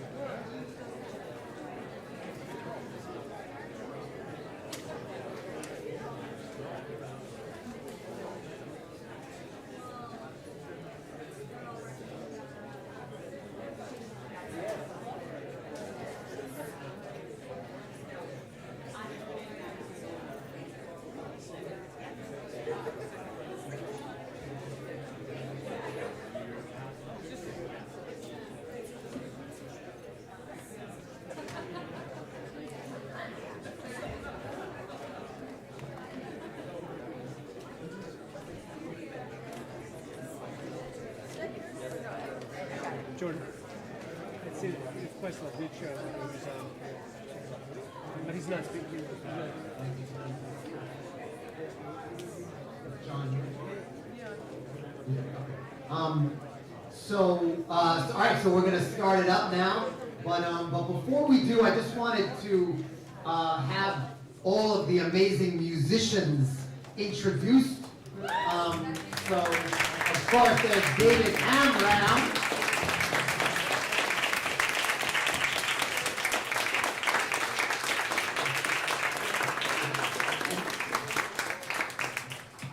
Thank you all for coming, and just to introduce the musicians, in case they're not on the program, even if they are, they're just so terrific. And they've done this before either. We're just listening to these great actors and trying not to get in the way. And that's the whole idea. Collaboration means what Duke Ellington said when he was asked, what advice do you have to give to musicians? And he said, listen. That was all he said. And that's all you've got to do. So many of you are poets. If you see a cellist in a dry cleaning store that can play up a storm and never got a gig, invite them to come. You know, if you're doing a reading or if you're a writer and you want to get a musician, get someone and just tell them, listen. Play simply. When in doubt, leave it out, and less is more. It's just an attitude. If you do that, anybody can play with anybody. But you have to want to do that. And it's not that hard. You save your hot licks for other occasions. The musicians who could, as you heard, Corrigan, they sure play some hot licks, but they don't do that one. These great artists are really beautiful literature. Playing the drums, Mr. Kevin Ruehl.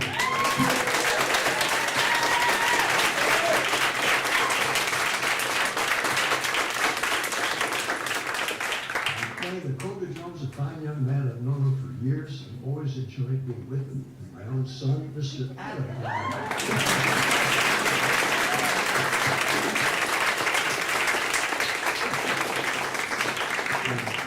Playing the bass violin, I move over so in the theater you're told not to upstage other people.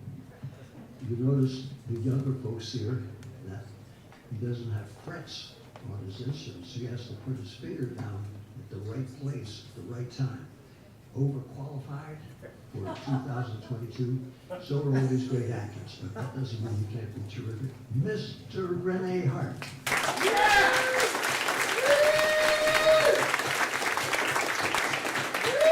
Thank you so much, David, and thank you all of you so much for being here today. So again, 4 more readers, and I'm so happy to start with the amazing, the incredible Dael Orlandersmith.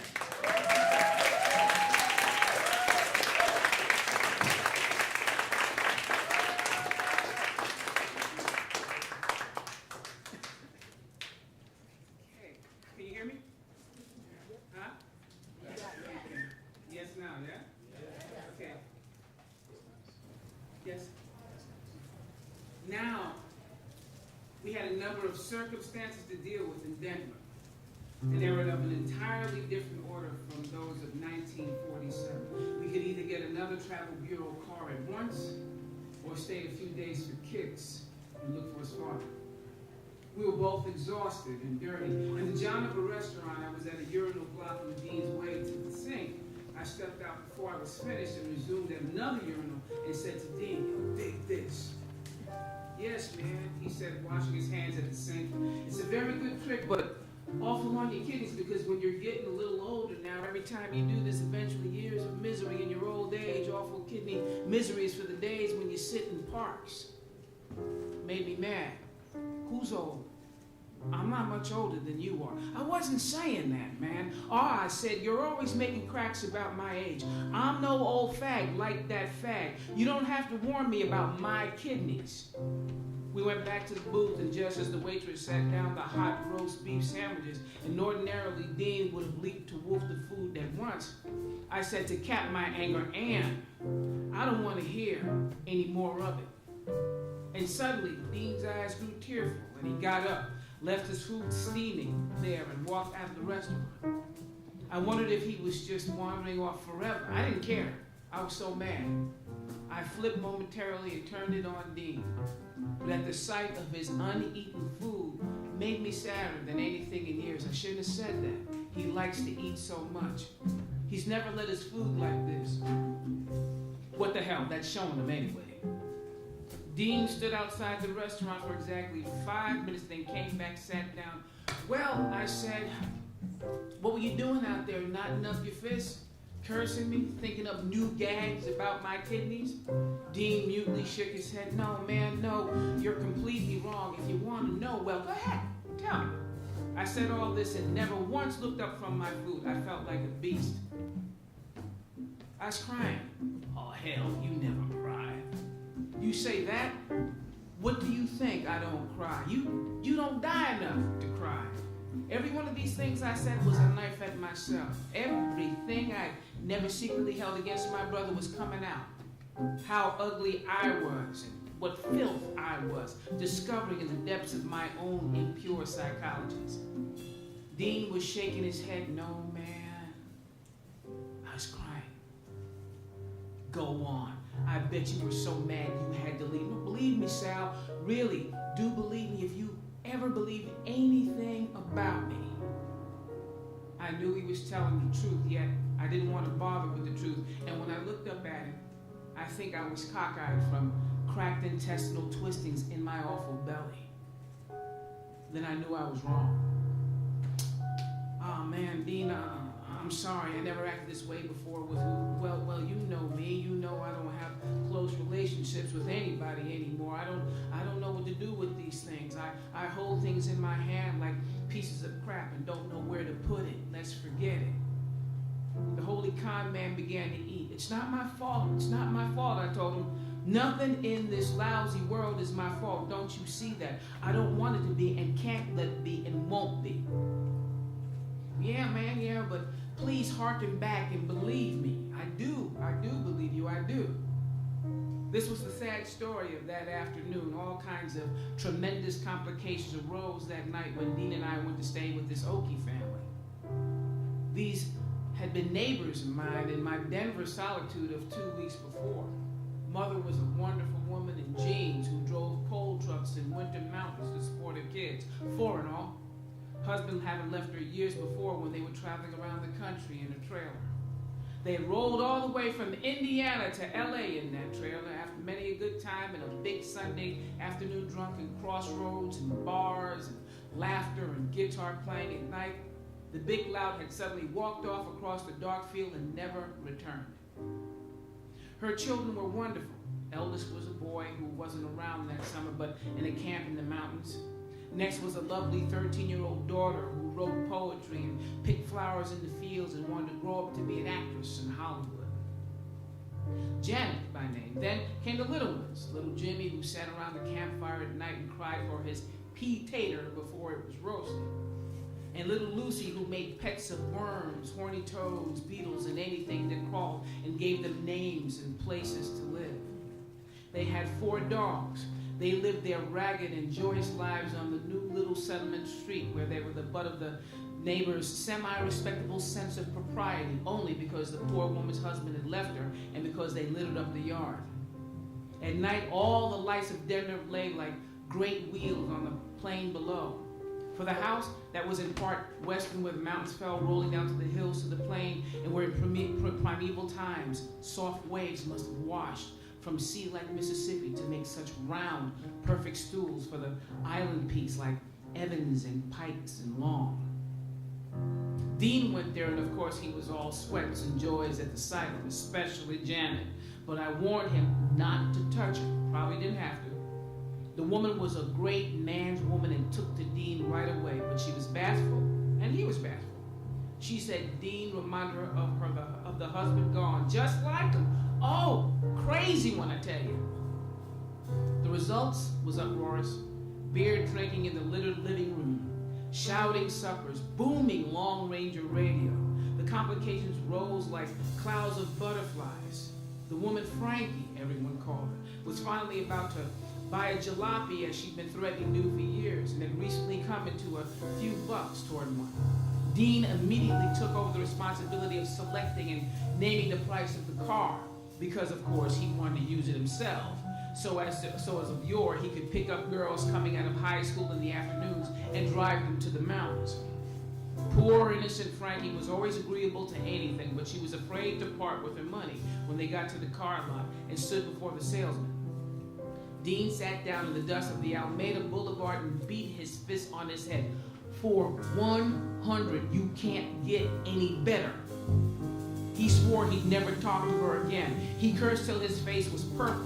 He was about to jump in the car and drive it away anyway. Oh, these dumb Okies, they'll never change. How completely and unbelievably dumb the movement when it comes to act. This paralysis, scared, hysterical, nothing frightens them more than what they want. It's my father, my father, my father, all over again. Dean was very excited that night because his cousin Sam Brady was meeting us at a bar.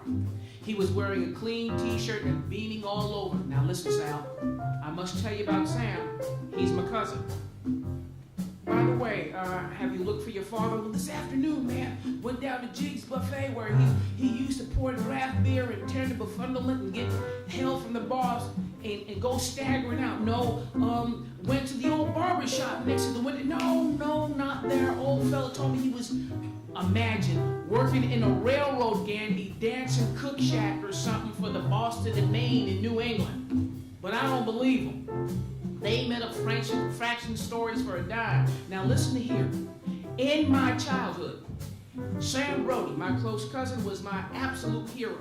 He used to bootleg whiskey from the mountains, and one time had a tremendous fist fight with his brother that lasted 2 hours in the yard and had the women screaming and terrified.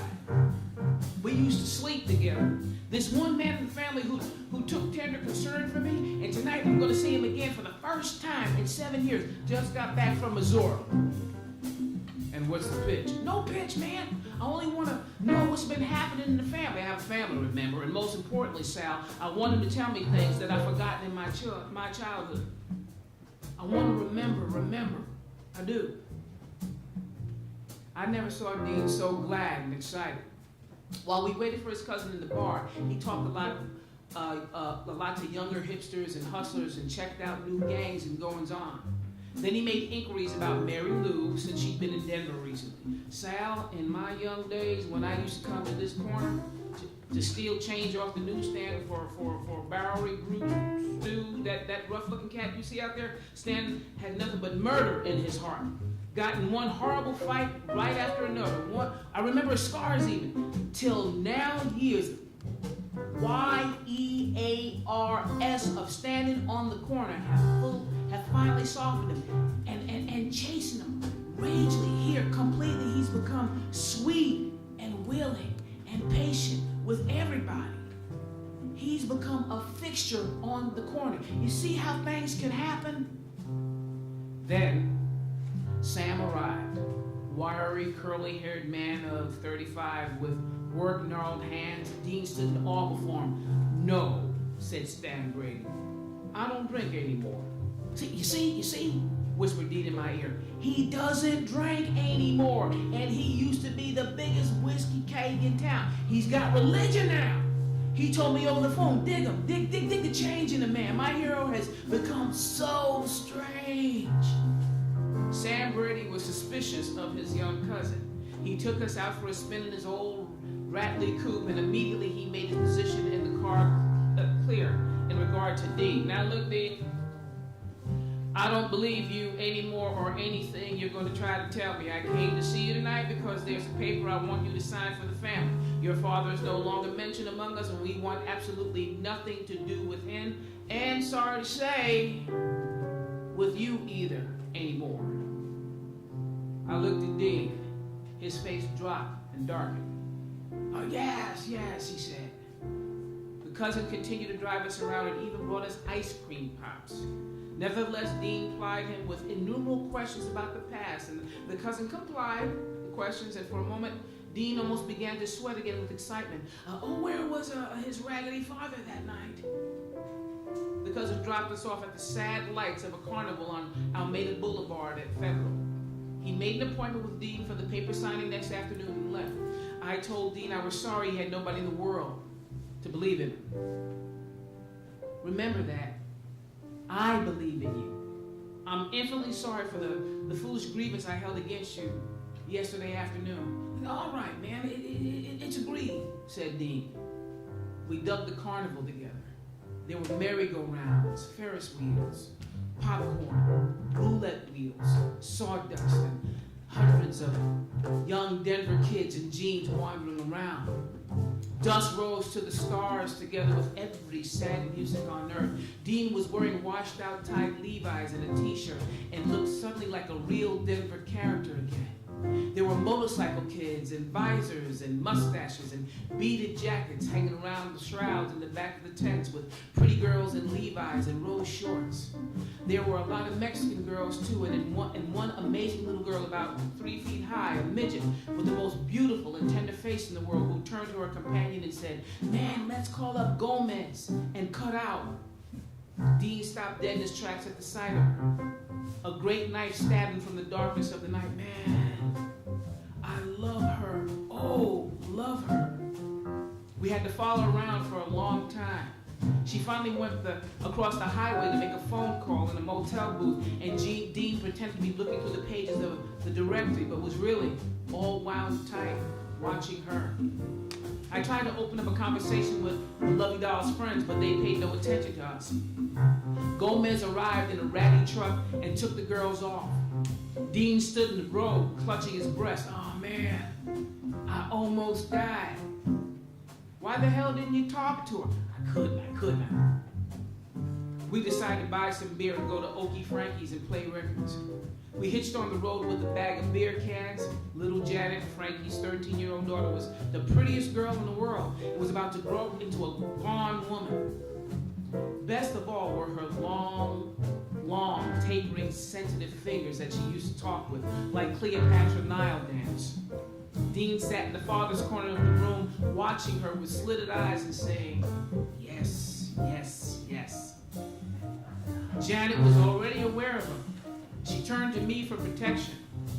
Previous months of that summer, I'd spent a lot of time with her, talking about books and little things she was interested in.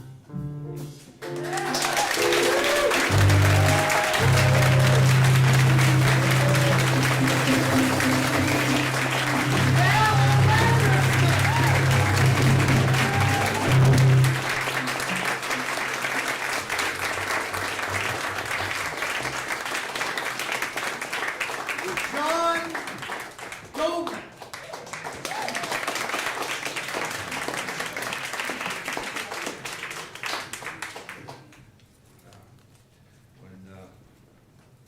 Well, Jack Kerouac was a hero of mine back from my college days. So when David called and said, "Would you be interested in doing a reading along the road?" I thought, wow. At the Strand Book Store, I said, wow. The iconic Strand Book Store. And David Amram is going to do the music under the reading. Gosh, I got to do this. There's no way I'm not doing this. And so here we are. It was May.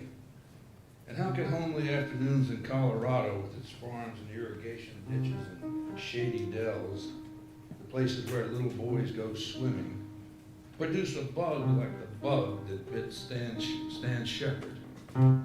He had his arms draped over the broken door and was riding along and talking happily, when suddenly a bug flew into his arm and embedded a long stinger in it that made him howl. It had come out of an American afternoon.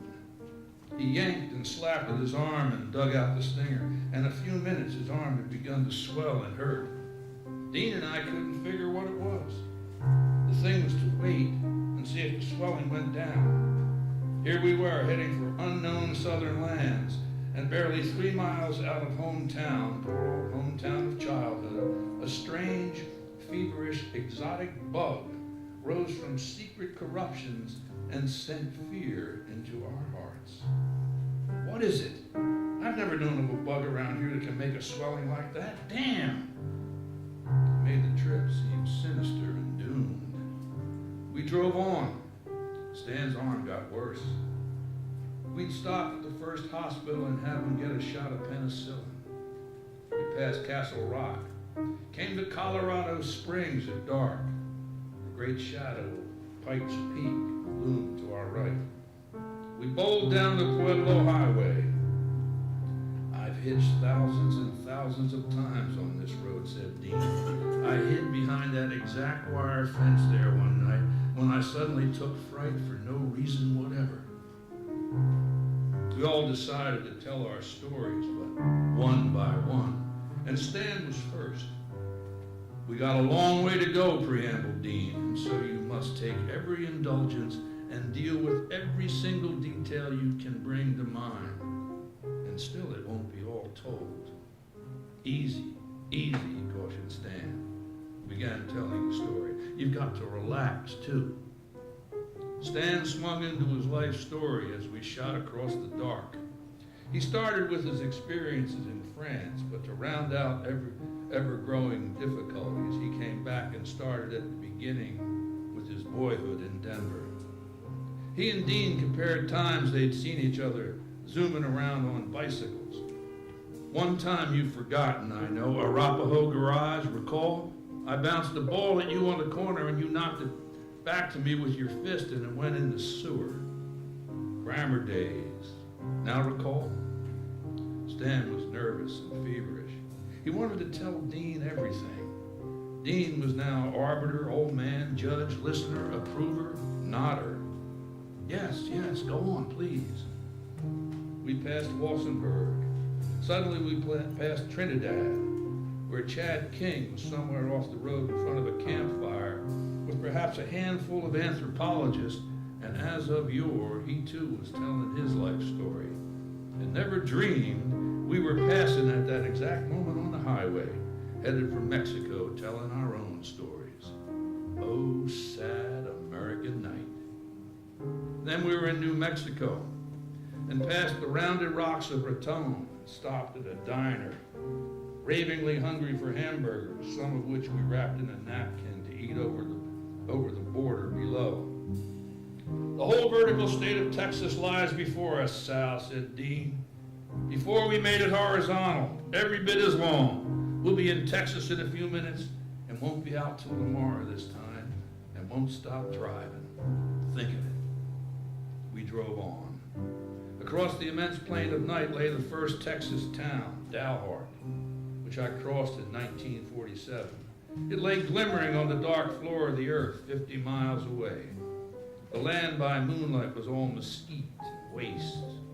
On the horizon was the moon. She fattened. She grew huge and rusty. She mellowed and rolled till the morning star contended and dews began to blow in our windows. And still we rolled. After Dalhart, empty cracker box town, we bowled for Amarillo and reached it in the morning among windy panhandle grasses that only a few years ago waved around a collection of buffalo tents. Now there were gas stations and new 1950 jukeboxes and immense ornate snouts and 10-cent slots and awful songs. All the way from Amarillo to Childress, Dean and I pounded plot after plot of books we'd read into Stan, who asked for it because he wanted to know. At Childress, in the hot sun, we turned directly south on a lesser road and highballed across abysmal waste to Paducah, Guthrie, and Abilene, Texas. Now Dean had to sleep, and Stan and I sat in the front seat and drove. The old car burned and bopped and struggled on. Great clouds of gritty wind blew at us from shimmering spaces. Stan rolled right along with stories about Monte Carlo and Cagnes-sur-Mer and the blue places near Menton where dark-faced people wandered among white walls. Texas is undeniable. We burned slowly into Abilene and all woke up to look at it. Imagine living in this town 1,000 miles from cities. Whoop, whoop, over there by the tracks, Old Town Abilene, where they shipped the cows and shot it up for gumshoes and drank red-eye.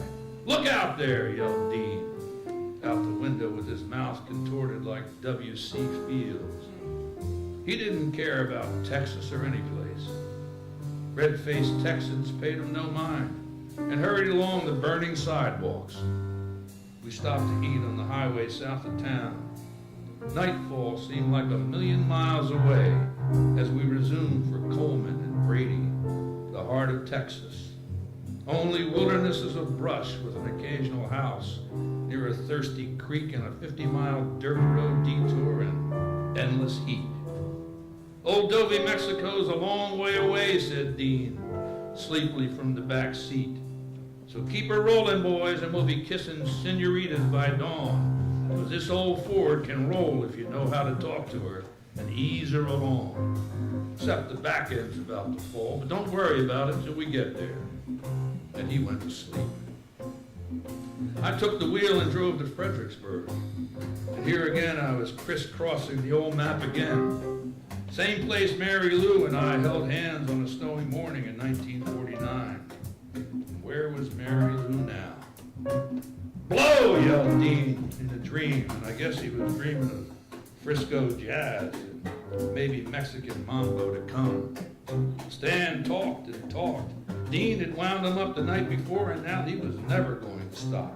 He was in England by now, relating adventures hitchhiking on the English road, London to Liverpool, with his hair long and his pants ragged, and strange British truck drivers giving him lifts in glooms of the Europe void. We were all red-eyed from the continual mistral winds of old Texas.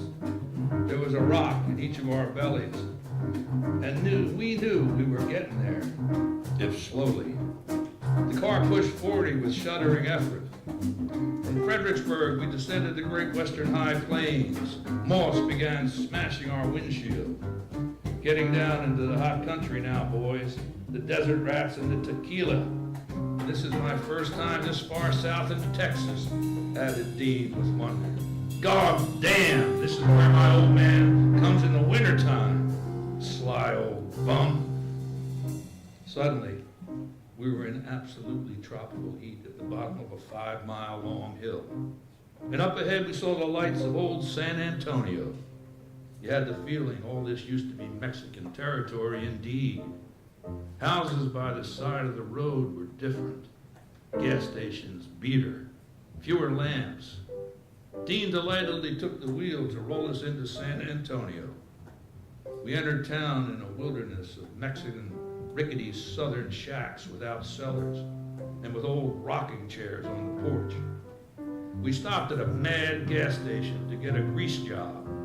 Mexicans were standing around in the hot light of the overhead bulbs that were blackened by valley summer bugs, reaching down into a soft drink box and pulling out beer bottles and throwing the money to the attendant.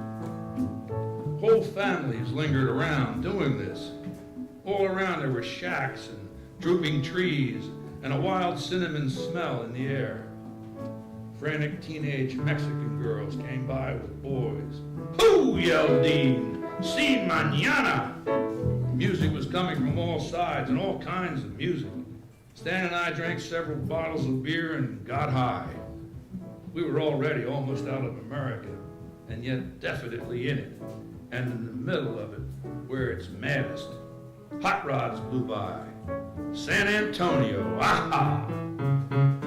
Now, men, listen to me. We might as well goof a couple of hours in San Antonio, and so we will go and find a hospital clinic for Stan's arm. And you and I, Sal, will cut around and get these streets dug. Look at those houses across the street. You can see right into the front room. And all the pretty daughters laying around with True Love magazines. Whee! Come on, let's go. We drove around aimlessly for a while and asked people for the nearest hospital clinic. It was near downtown where things looked more sleek and American. Several semi-skyscrapers and many neons and chain drugstores, yet with cars crashing through from the dark around town as if there were no traffic laws. We parked the car in the hospital driveway, and I went in with Stan to see an intern while Dean stayed in the car and changed. The hall of the hospital was full of poor Mexican women, some of them pregnant, some of them sick or bringing their little sick kiddies. It was sad. I thought of poor Terry and wondered what she was doing now. Stan had to wait an entire hour until an intern came along and looked at his swollen arm. There was a name for the infection he had, but none of us bothered to pronounce it. They gave him a shot of penicillin. Meanwhile, Dean and I went out to dig the streets of Mexican San Antonio. It was fragrant and soft, the softest air I'd ever known, and dark and mysterious and buzzing. Sudden figures of girls in white bandanas appeared in the humming dark. Dean crept along and said not a word. "Oh, this is too wonderful to do anything," he whispered. "Let's just creep along and see everything. Look, a crazy San Antonio pool shack." We went in. A dozen boys were shooting pool at 3 tables, all Mexicans. Dean and I bought Cokes and shoved nickels in the jukebox and played Winoni Blues Harris and Lionel Hampton and Lucky Millinder and jumped. Meanwhile, Dean warned me to watch. "Dig now out of the corner of your eye." And as we listened to Winoni blow about his baby's pudding, and as we also smelled the soft air, as you say, dig the kid, the crippled kid shooting pool at table 1, the butt of the joint's jokes. You see, he's been the butt all his life. The other fellows are merciless, but they love him. The crippled kid was some kind of malformed midget with a great big beautiful face, much too large, in which an enormous brown eyes moistly gleamed. Don't you see, Sal? A San Antonio Mex Tom Snark. The same story the world over. See, they hit him on the ass with a cue. Ha, ha, ha. Hear them laugh? You see, he wants to win the game. He's bet 4 bits. Watch. We watched as the angelic young midget aimed for a bank shot. He missed. The other fellows roared. "Oh, man," said Dean. "And now watch." They had the little boy by the scruff of the neck and were mauling him around, playful. He squealed. He stalked out into the night, but not without a backward, bashful, sweet glance. Oh, man, I'd love to know that gone little cat, what he thinks, and what kind of girls he has. Oh, man, I'm high on this air. We wandered out, negotiated several dark, mysterious blocks. Innumerable houses hid behind verdant, almost jungle-like yards. We saw glimpses of girls in front rooms, girls on porches, girls in the bushes with boys. I never knew this mad San Antonio. Think of what Mexico will be like. Let's go. We rushed back to the hospital. Stan was ready and said he felt much better. We put our arms around him and told him everything we'd done. And now we were ready for the last 150 miles to the magic border. We leaped into the car and off. I was so exhausted by now, I slept all the way through Dilley and Encino to Laredo. Didn't wake up till they were parking the car in front of a lunchroom at 2 o'clock in the morning. Ah, sighed Dean. The end of Texas, the end of America, and we don't know more. It was tremendously hot. We were all sweating buckets. There was no night dew, not a breath of air, nothing except billions of moths smashing at bulbs everywhere, and the low, rank smell of a hot river in the night nearby. The Rio Grande that begins in cool Rocky Mountain dales. It ends up fashioning world valleys to mingle its heats with the Mississippi muds in the Great Gulf. Laredo was a sinister town that morning. All kinds of cab drivers and border rats wandered around looking for opportunities. There weren't many. It was too late. It was the bottom and dregs of America where all the heavy villains sink, where disoriented people have to go to be near a specific elsewhere they can slip into unnoticed. Contraband brooded in the heavy syrup air. Cops were red-faced and sullen and sweaty, no swagger. Waitresses were dirty and disgusted. Just beyond, you could feel the enormous presence of whole great Mexico and almost smell the billion tortillas frying and smoking in the night. We had no idea what Mexico would really be like. We were at sea level again, and when we tried to eat a snack, we could hardly swallow it. I wrapped it up in napkins for the trip anyway. We felt awful and sad, but everything changed when we crossed the mysterious bridge over the river, and our wheels rolled on official Mexican soil, though it wasn't anything but a carway for border inspection. Just across the street, Mexico began. We looked with wonder. To our amazement, it looked exactly like Mexico. It was 3 in the morning, and fellows in straw hats and white pants were lounging by the dozen against battered poppy storefronts. "Look at those cats," whispered Dean. "Oh," he breathed softly. "Wait, wait." The Mexican officials came out grinning and asked please if we would take out our baggage. We did. We couldn't take our eyes from across the street. We were longing to rush right up there and get lost in those mysterious Spanish streets. It was only Nuevo Laredo, but it looked like Holy Lhasa to us. "Man, those guys are up all night," whispered Dean. We hurried to get our papers straightened. We were warned not to drink tap water. Now we were over the border. The Mexicans looked at our baggage in a desultory way. They weren't like officials at all. They were lazy and tender. Dean couldn't stop staring at them. He turned to me. "See how the cops are in this country? I can't believe it." He rubbed his eyes. "I'm dreaming." Then it was time to change our money. We saw great stacks of pesos on the table and learned that 8 of them made an American buck or thereabouts. We changed most of our money and stuffed the big rolls in our pockets with delight.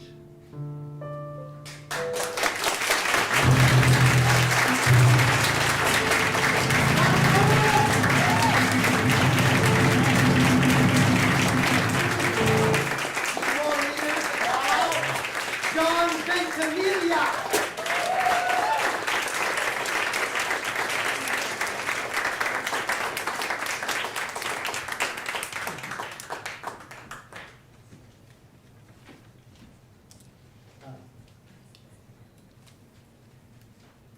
So just a brief introduction about my introduction to Jack. When I was in 10th grade, 5th grade, sorry, I was 10 years old, in parochial grammar school, I checked out a book. It was called like the Life, the Decade of Life. It was Life magazine compilation. And in it, I saw this man, caught my eye instantly, and I read a couple of excerpts and just felt totally connected to him. And then I heard his voice for the first time in a car when I was stoned with my friends. And I said, "That's got to be Jack Kerouac." And it was. And it's been a love affair ever since. I appreciate David for his years of friendship and collaboration. And happy to be here today. All right, let's start the car and blow some air, I cried. I'm dying of heat. Right, okay, so we whirred out of town and continued along the mad highway with our hair flying. Dawn came rapidly in a gray haze. revealing dense swamps sunk on both sides, with tall, forlorn, viney trees leaning and bowing over tangled bottoms. We boat right along the railroad tracks for a while. The strange radio station antenna of Ciudad Monte appeared ahead as if we were in Nebraska. We found a gas station and loaded the tank, just as the last of the jungle night bugs hurled themselves in a black mass against the bulbs and fell fluttering at our feet in a black mass against, in a huge wriggly groups, some of them with wings a good 4 inches long, others frightful dragonflies big enough to eat a bird, and thousands of immense yangling mosquitoes and unnameable spidery insects of all sorts. I hopped down, up and down on the pavement for fear of them. I finally ended up in the car with my feet in my hands, looking fearfully at the ground where they swarmed around our wheels. "Let's go," I yelled. And Dean and Stan weren't perturbed at all by the bugs. They calmly drank a couple of bottles of Mission Orange and kicked them away from the water cooler. Their shirts and pants, like mine, were soaked in the blood and black of thousands of dead bugs. We smelled our clothes deeply. "You know, I'm beginning to like this smell," said Stan. "I can't smell myself anymore." "It's a strange good smell," said Dean. "I'm not going to change my shirt to Mexico City. I want to take it all in and remember it." So off we rode again, creating air for our hot, caked faces. Then the mountains loomed ahead, all green.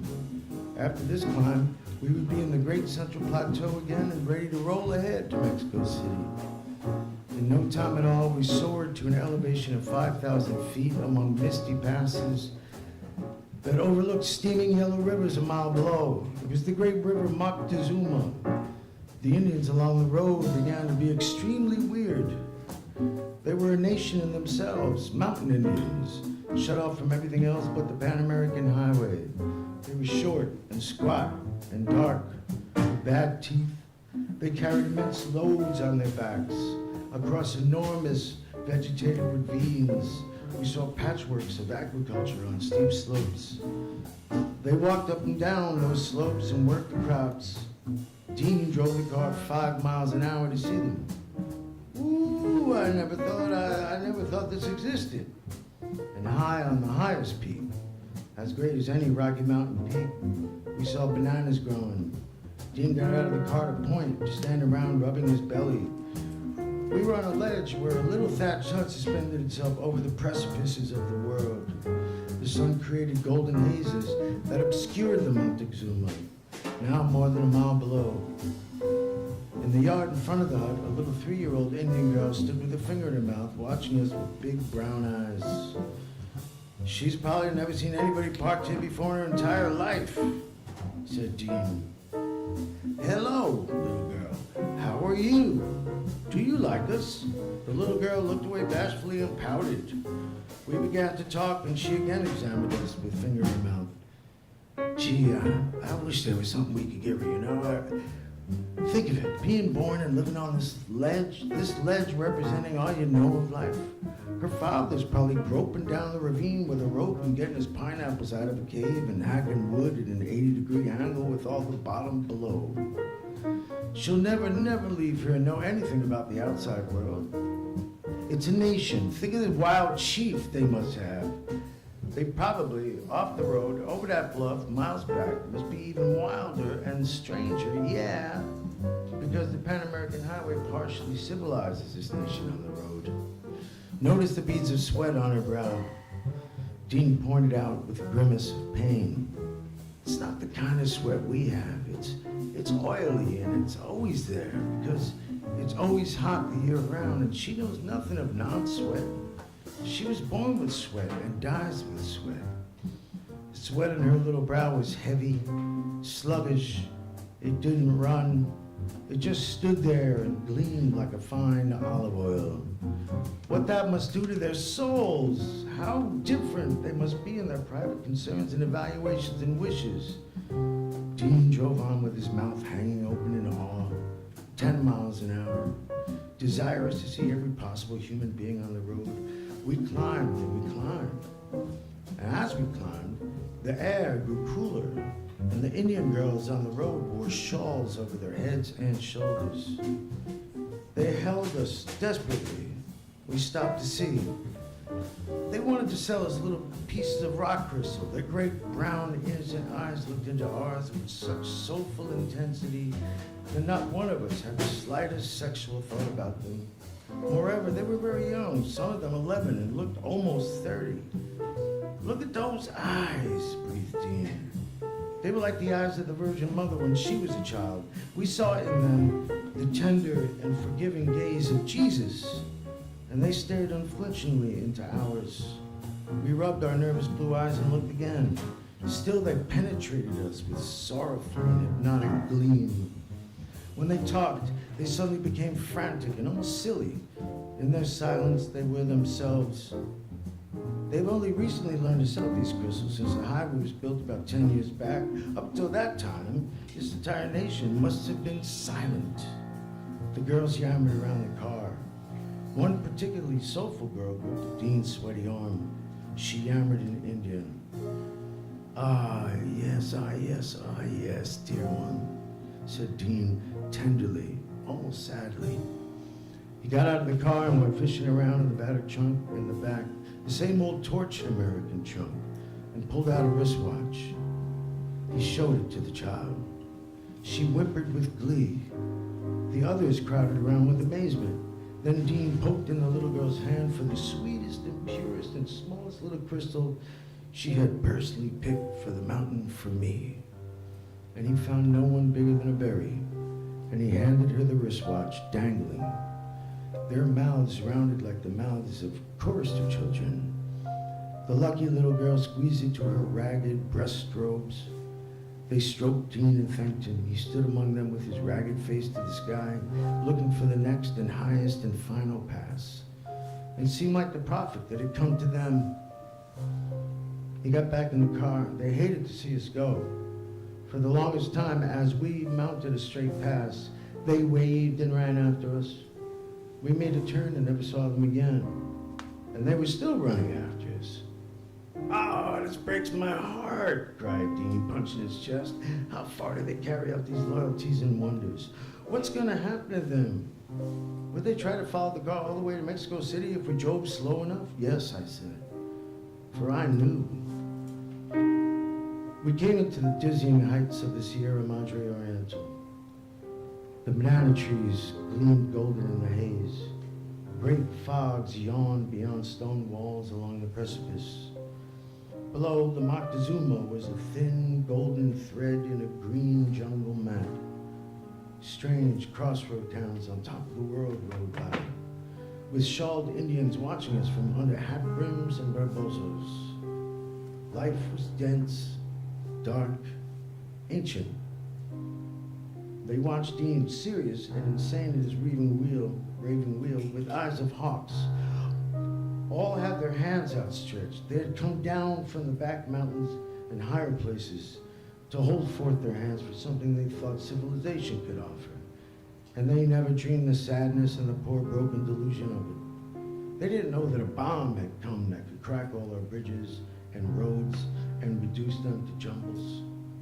And we would be as poor as they someday, and stretching out our hands in the same way. Our broken Ford, old 30s, upgoing American Ford, rattled through them and vanished in dust. We had reached the approaches of the last plateau. Now the sun was golden, the air keen blue, and the desert, with its occasional rivers, a riot of sandy, hot space, and sudden biblical tree shade. Now Dean was sleeping and stand driving.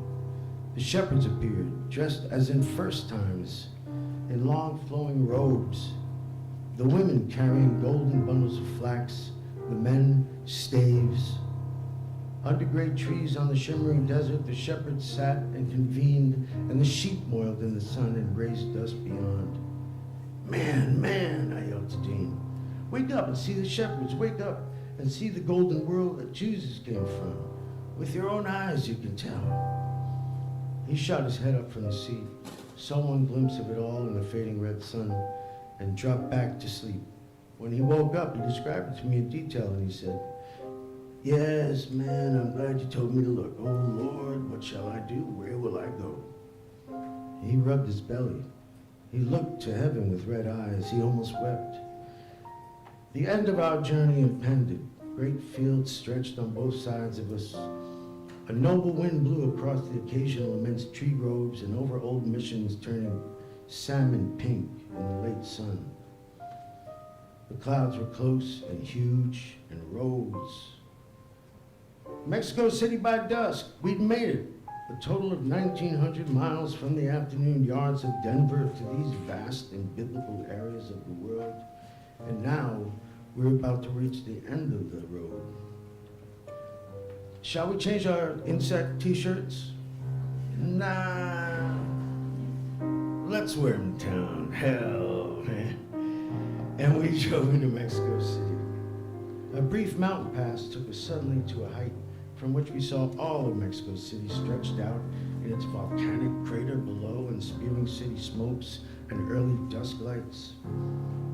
Down to it we zoomed, down Insurgentes Boulevard, straight toward the heart of the town of Reforma. Kids playing soccer in enormous, sad fields and threw up dust. Taxi drivers overtook us and wanted to know if we wanted girls. No, we don't want girls now. Long, ragged adobe slums stretched out on the plain. We saw lonely figures in the dimming alleys. Soon night would come. Then the city roared in, and suddenly we were passing crowded cafes and theaters and many lights. Newsboys yelled at us. Mechanics slouched by barefoot with wrenches and rags. Mad barefoot Indian drivers cut across us and surrounded us and tooted and made frantic traffic. The noise was incredible. No mufflers are used on Mexican cars. Horns are battered with glee, continual. Whee, yelled Dean. Wow, look out. He staggered the car through the traffic and played with everybody. He drove like an Indian. He got on a circular Glorieta Drive on Reforma Boulevard and rolled around it with its 8 spokes shooting cars at us from all directions, left, right, izquierda, dead ahead, and yelled and jumped for joy. This is traffic I've always dreamed of. Everybody goes. An ambulance came bawling through. American ambulances darted and weaved through traffic with siren blowing. The great worldwide fellow Indian ambulances merely come through at 80 miles an hour in the city streets, and everybody just has to get out of the way. And they don't pause for anybody or any circumstances and fly straight through. We saw it reeling out of sight on skittering wheels in the breaking up moil of dense downtown traffic. The drivers were Indians. People, even old ladies, ran for buses that never stopped. Young Mexico City businessmen made bets and ran by squads for buses and athletically jumped them. The bus drivers were barefoot, sneering and insane, and saw low and squat in t-shirts at the low, enormous wheels. Icons burned over them. The lights in the buses were brown and greenish, and dark faces were lined on wooden benches. In downtown Mexico City, thousands of hipsters in floppy straw hats and long lapelled jackets over bare chests padded along the main drag, some of them selling crucifixes and weed in the alleys. Some of them kneeling in beat chapels next to Mexican burlesque shows in sheds. Some alleys were rubble with open sewers, and little doors led to closet-sized bars stuck in adobe walls. You had to jump over a ditch to get your drink, and in the bottom of the ditch was the ancient lake of the Aztec. You came out of the bar with your back to the wall and edged back to the street. They served coffee mixed with rum and nutmeg. Mambo blared from everywhere. Hundreds of whores lined themselves along the dark and narrow streets, and their sorrowful eyes gleamed at us in the night. We wandered in a frenzy and a dream. We ate beautiful steaks for 48 cents in a strange tiled Mexican cafeterias with generations of marimba musicians standing at one immense marimba. Also wandering, singing guitarists, and old men on corners blowing trumpets. We went by the sour stink of pulque saloons. They gave you a water glass of cactus juice in there, 2 cents. Nothing stopped. The streets were alive all night. Beggars slept, wrapped in advertising posters, torn off of fences. Whole families of them sat on the sidewalk, playing little flutes and chuckling in the night. Their bare feet stuck out, their dim candles burned. All Mexico was one vast bohemian swamp. On corners, old women cut up the boiled heads of cows and wrapped morsels in tortillas and served them with hot sauce on newspaper napkins. This was a great and final, wild, uninhibited, fellahin, childlike city that we knew we would find at the end of the road. Dean walked through with his arms hanging, zombie-like at his sides, his mouth open, his eyes gleaming, and conducted a ragged and holy tour that lasted till dawn in a field with a boy in a straw hat who laughed and chatted with us and wanted to play catch. For nothing ever ended. Then I got fever and became delirious and unconscious. Dysentery. I looked up out of the dark swirl of my mind and I knew I was on a bed 8,000 feet above sea level, on the roof of the world, and I knew that I had lived a whole life and many others in the poor automistic husk of my flesh and had all the dreams. And I saw Dean bending over that kitchen table. It was several nights later and he was leaving Mexico City already. "What you doing, man?" I moaned. Poor Sal, got sick. Stan will take care of you now. Now listen to here if you can in your sickness. I got my divorce from Camille down here, and I'm driving back to Inez in New York tonight, if the car holds out. Oh, man, all that again? I cried. All that again, good buddy. Gotta get back to my life. Wish I could stay with you. Pray I could come back. I grabbed the cramps in my belly and groaned, and when I looked up again, old noble Dean was standing with his old broken trunk and looking down at me. I didn't know who he was anymore. And he knew this and sympathized with me and pulled the blanket over my shoulder. Yes. I've got to go now, old fever Sal, goodbye. And he was gone. 12 hours later, in my sorrowful fever, I came to understand that he was gone. By that time, he was driving back alone through those banana mountains, this time at night. When I got better, I realized what a rat he was. But then I had to understand the impossible complexity of his life, how he had to leave me there, sick, and to get on with his own wives and woes. Okay, Odine, I'll say nothing.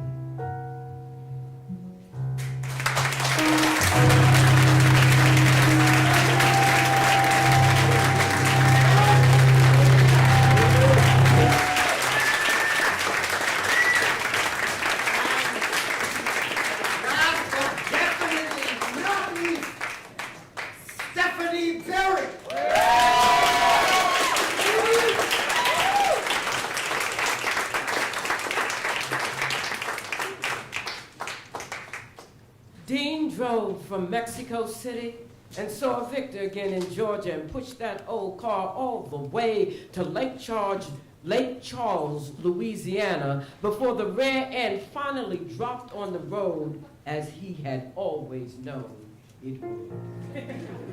So he wired Inez for airplane fare and flew the rest of the way. When he arrived in New York with the divorce papers in his hands, he and Inez immediately went to Newark and got married. And that night, telling her everything was all right and not to worry and making logics where there was nothing but inestimable, sorrowful sweats, he jumped on a bus and roared off again across the awful continent to San Francisco to rejoin Camille and the 2 baby girls. So now, he was 3 times married, twice divorced, and living with his second wife. In the fall, I myself started back home from Mexico City And one night, just over Laredo border in Daly, Texas, I was standing on the hot road underneath an arc lamp with the summer mold smashing into it when I heard the sound of footsteps from the darkness beyond. And lo, a tall old man with flowing white hair came clomping by with a pack on his back. And when he saw me, he passed, he said, "Go moan for man," and clomped on back to his dog. Did this mean that I should at least go on my pilgrimage on foot on the dark roads around America? I struggled and hurried to New York, and one night I was standing in a dark street in Manhattan and called up to the window of a loft where I thought my friends were having a party. But a pretty girl stuck her head out the window and said, "Yes, who is it?" "Sal Paradise," I said, and heard my name resound in the sad and empty street. "Come on up," she called. "I'm making hot chocolate." So I went up, and there she was, the girl with the pure and innocent dear eyes that I had always searched for, and for so long. We agreed to love each other madly. In the winter, we planned to migrate to San Francisco, bringing all our beat furniture and broken belongings with us in a jalopy panel truck. I wrote to Dean and told him. He wrote back a huge letter, 18,000 words long, all about his young years in Denver, and said he was coming to get me and personally select the old truck himself and drive us home. We had 6 weeks to save up the money for the truck and began working and counting every cent. And suddenly, Dean arrived anyway, 5.5 weeks in advance, and nobody had any money to go through with the plan. I was taking a walk in the middle of the night and came back to my girl to tell her what I thought about during my walk. She stood in the dark little path with a strange smile. I told her a number of things, and suddenly I noticed the hush in the room and looked around and saw a battered book on the radio.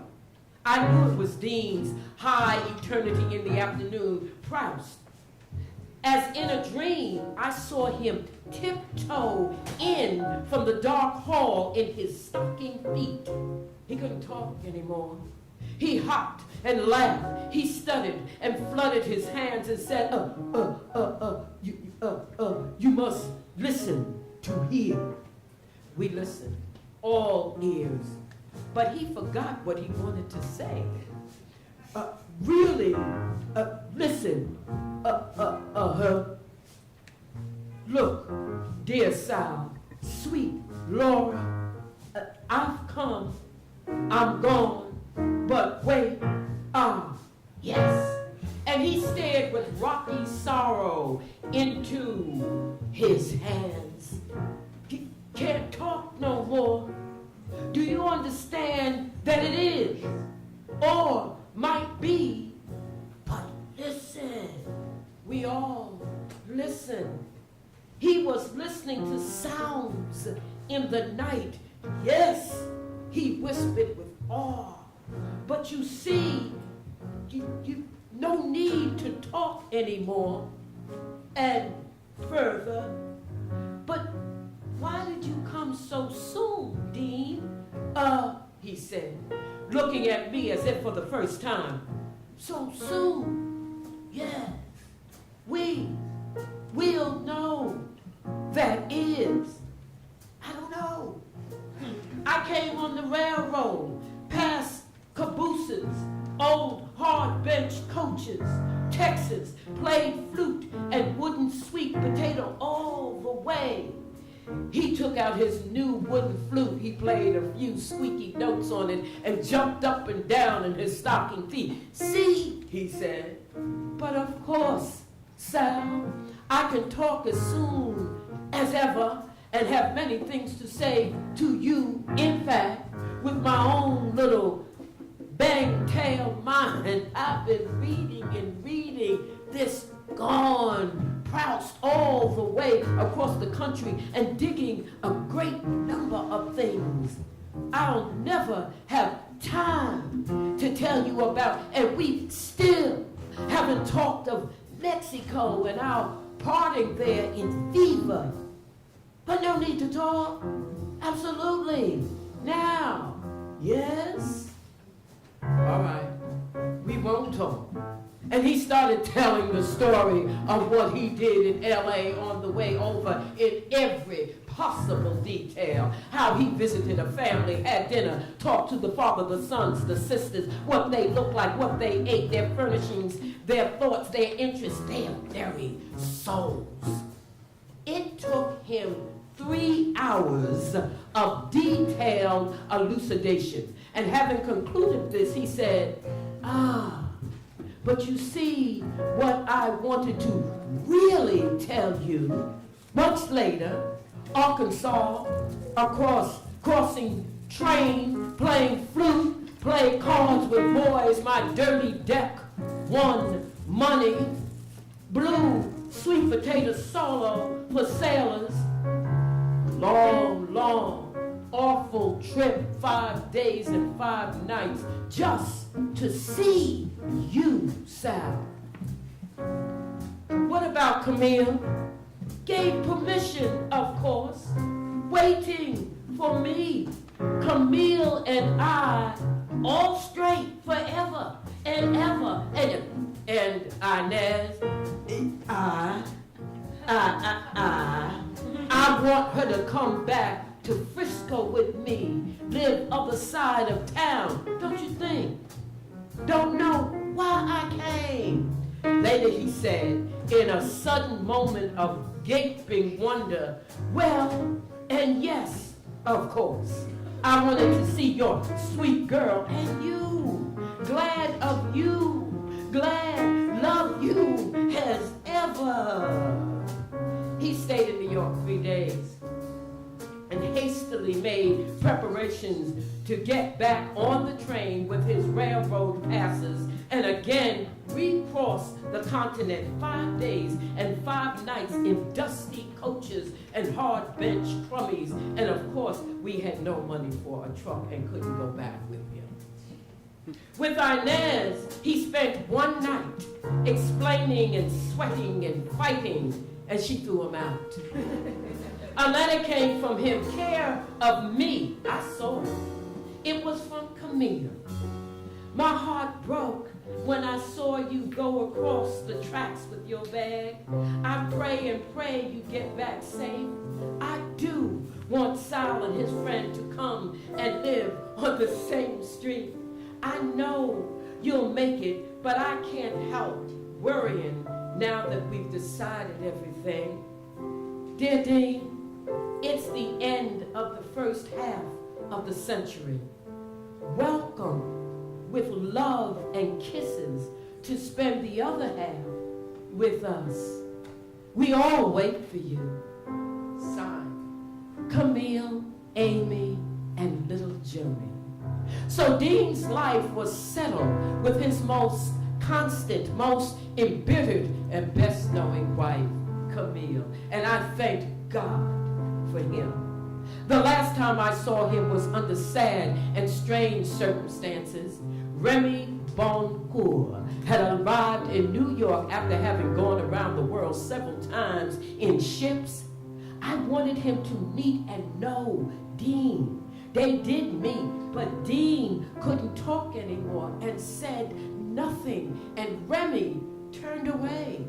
Remy had gotten tickets for Duke Ellington concert at the Metropolitan Opera and insisted Laura and I come with him and his girl. Remy was fat and sad now, but still the eager, formal gentleman, and he wanted to do things the right way, as he emphasized. So he got his bookie to drive us to the concert in a Cadillac. It was a cold winter night. The Cadillac was parked and ready to go. Dean stood outside the windows with his bag, ready to go to Penn Station on across the land. "Goodbye, Dean," I said. "I sure wish I didn't have to go to the concert. Do you think I can ride to 40th Street with you?" He whispered. "Want to be with you as much as possible, my boy. And besides, it's so darn cold in this here New York." I whispered to Remy, no, he wouldn't have it. He liked me, but he didn't like my idiot friends. I wasn't going to start all over again, ruining his planned evenings, and I had done as I had done at Alfred's in San Francisco in 1947 with Roland Major. Absolutely out of the question, Sal. Poor Remy. He had a special necktie made for the evening. On it was painted a replica of the concert tickets and the names Sal and Laura and Remy and Vicky, the girl, together with a series of sad jokes and some of his favorite sayings, such as, "You can't teach the old maestro a new tune." So Dean couldn't ride uptown with us.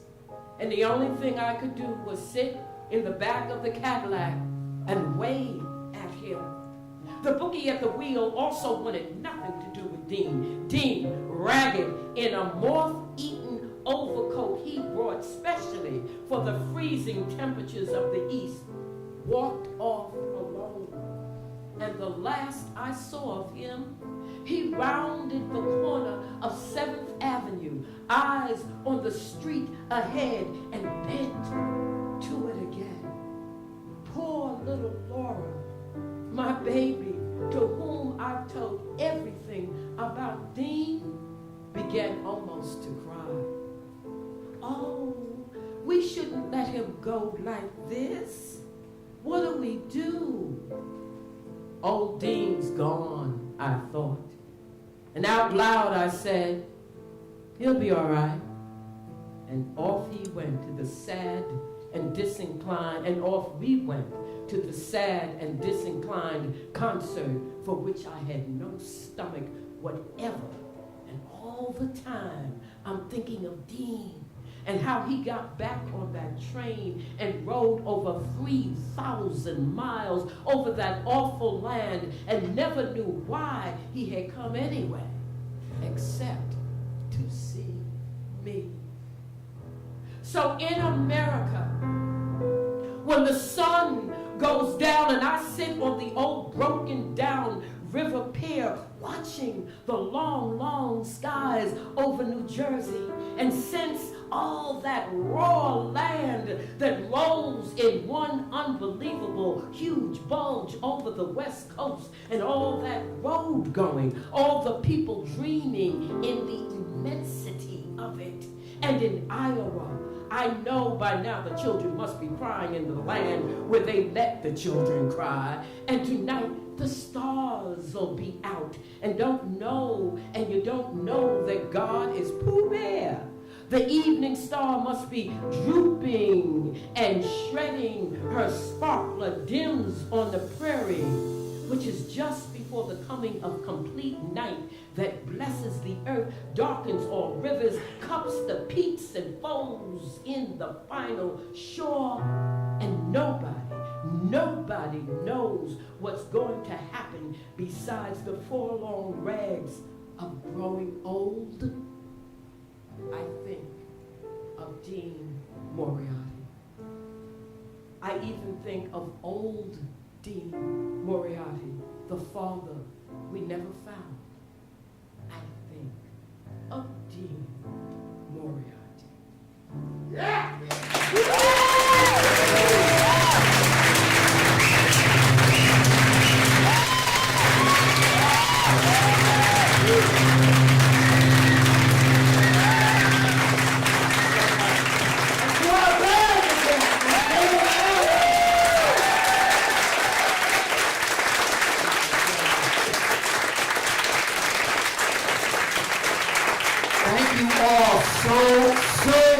for being here today. Really, thank you all. You know, I was thinking that you know, we said 3:15. We said 5:15. It's 6 right now. So obviously this is the time to end. And again, I can't thank the artists enough, and also all of you for being here. Have a great evening, and thank you again.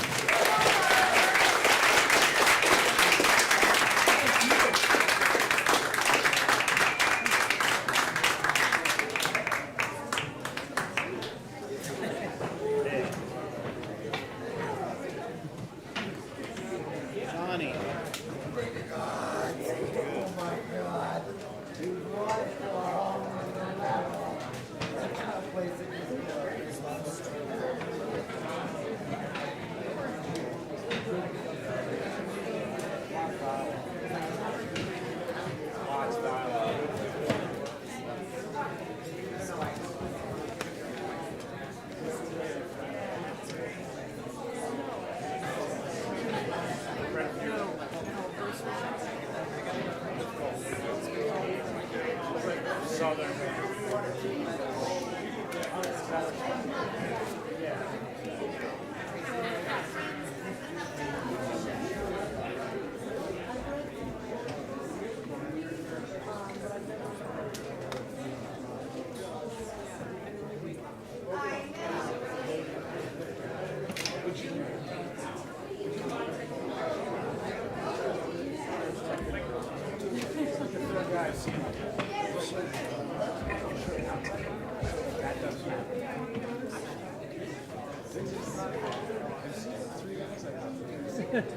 You're being live streamed now, your photo shoot. No, it's just because you're in front of the thing. Here, I'll switch it.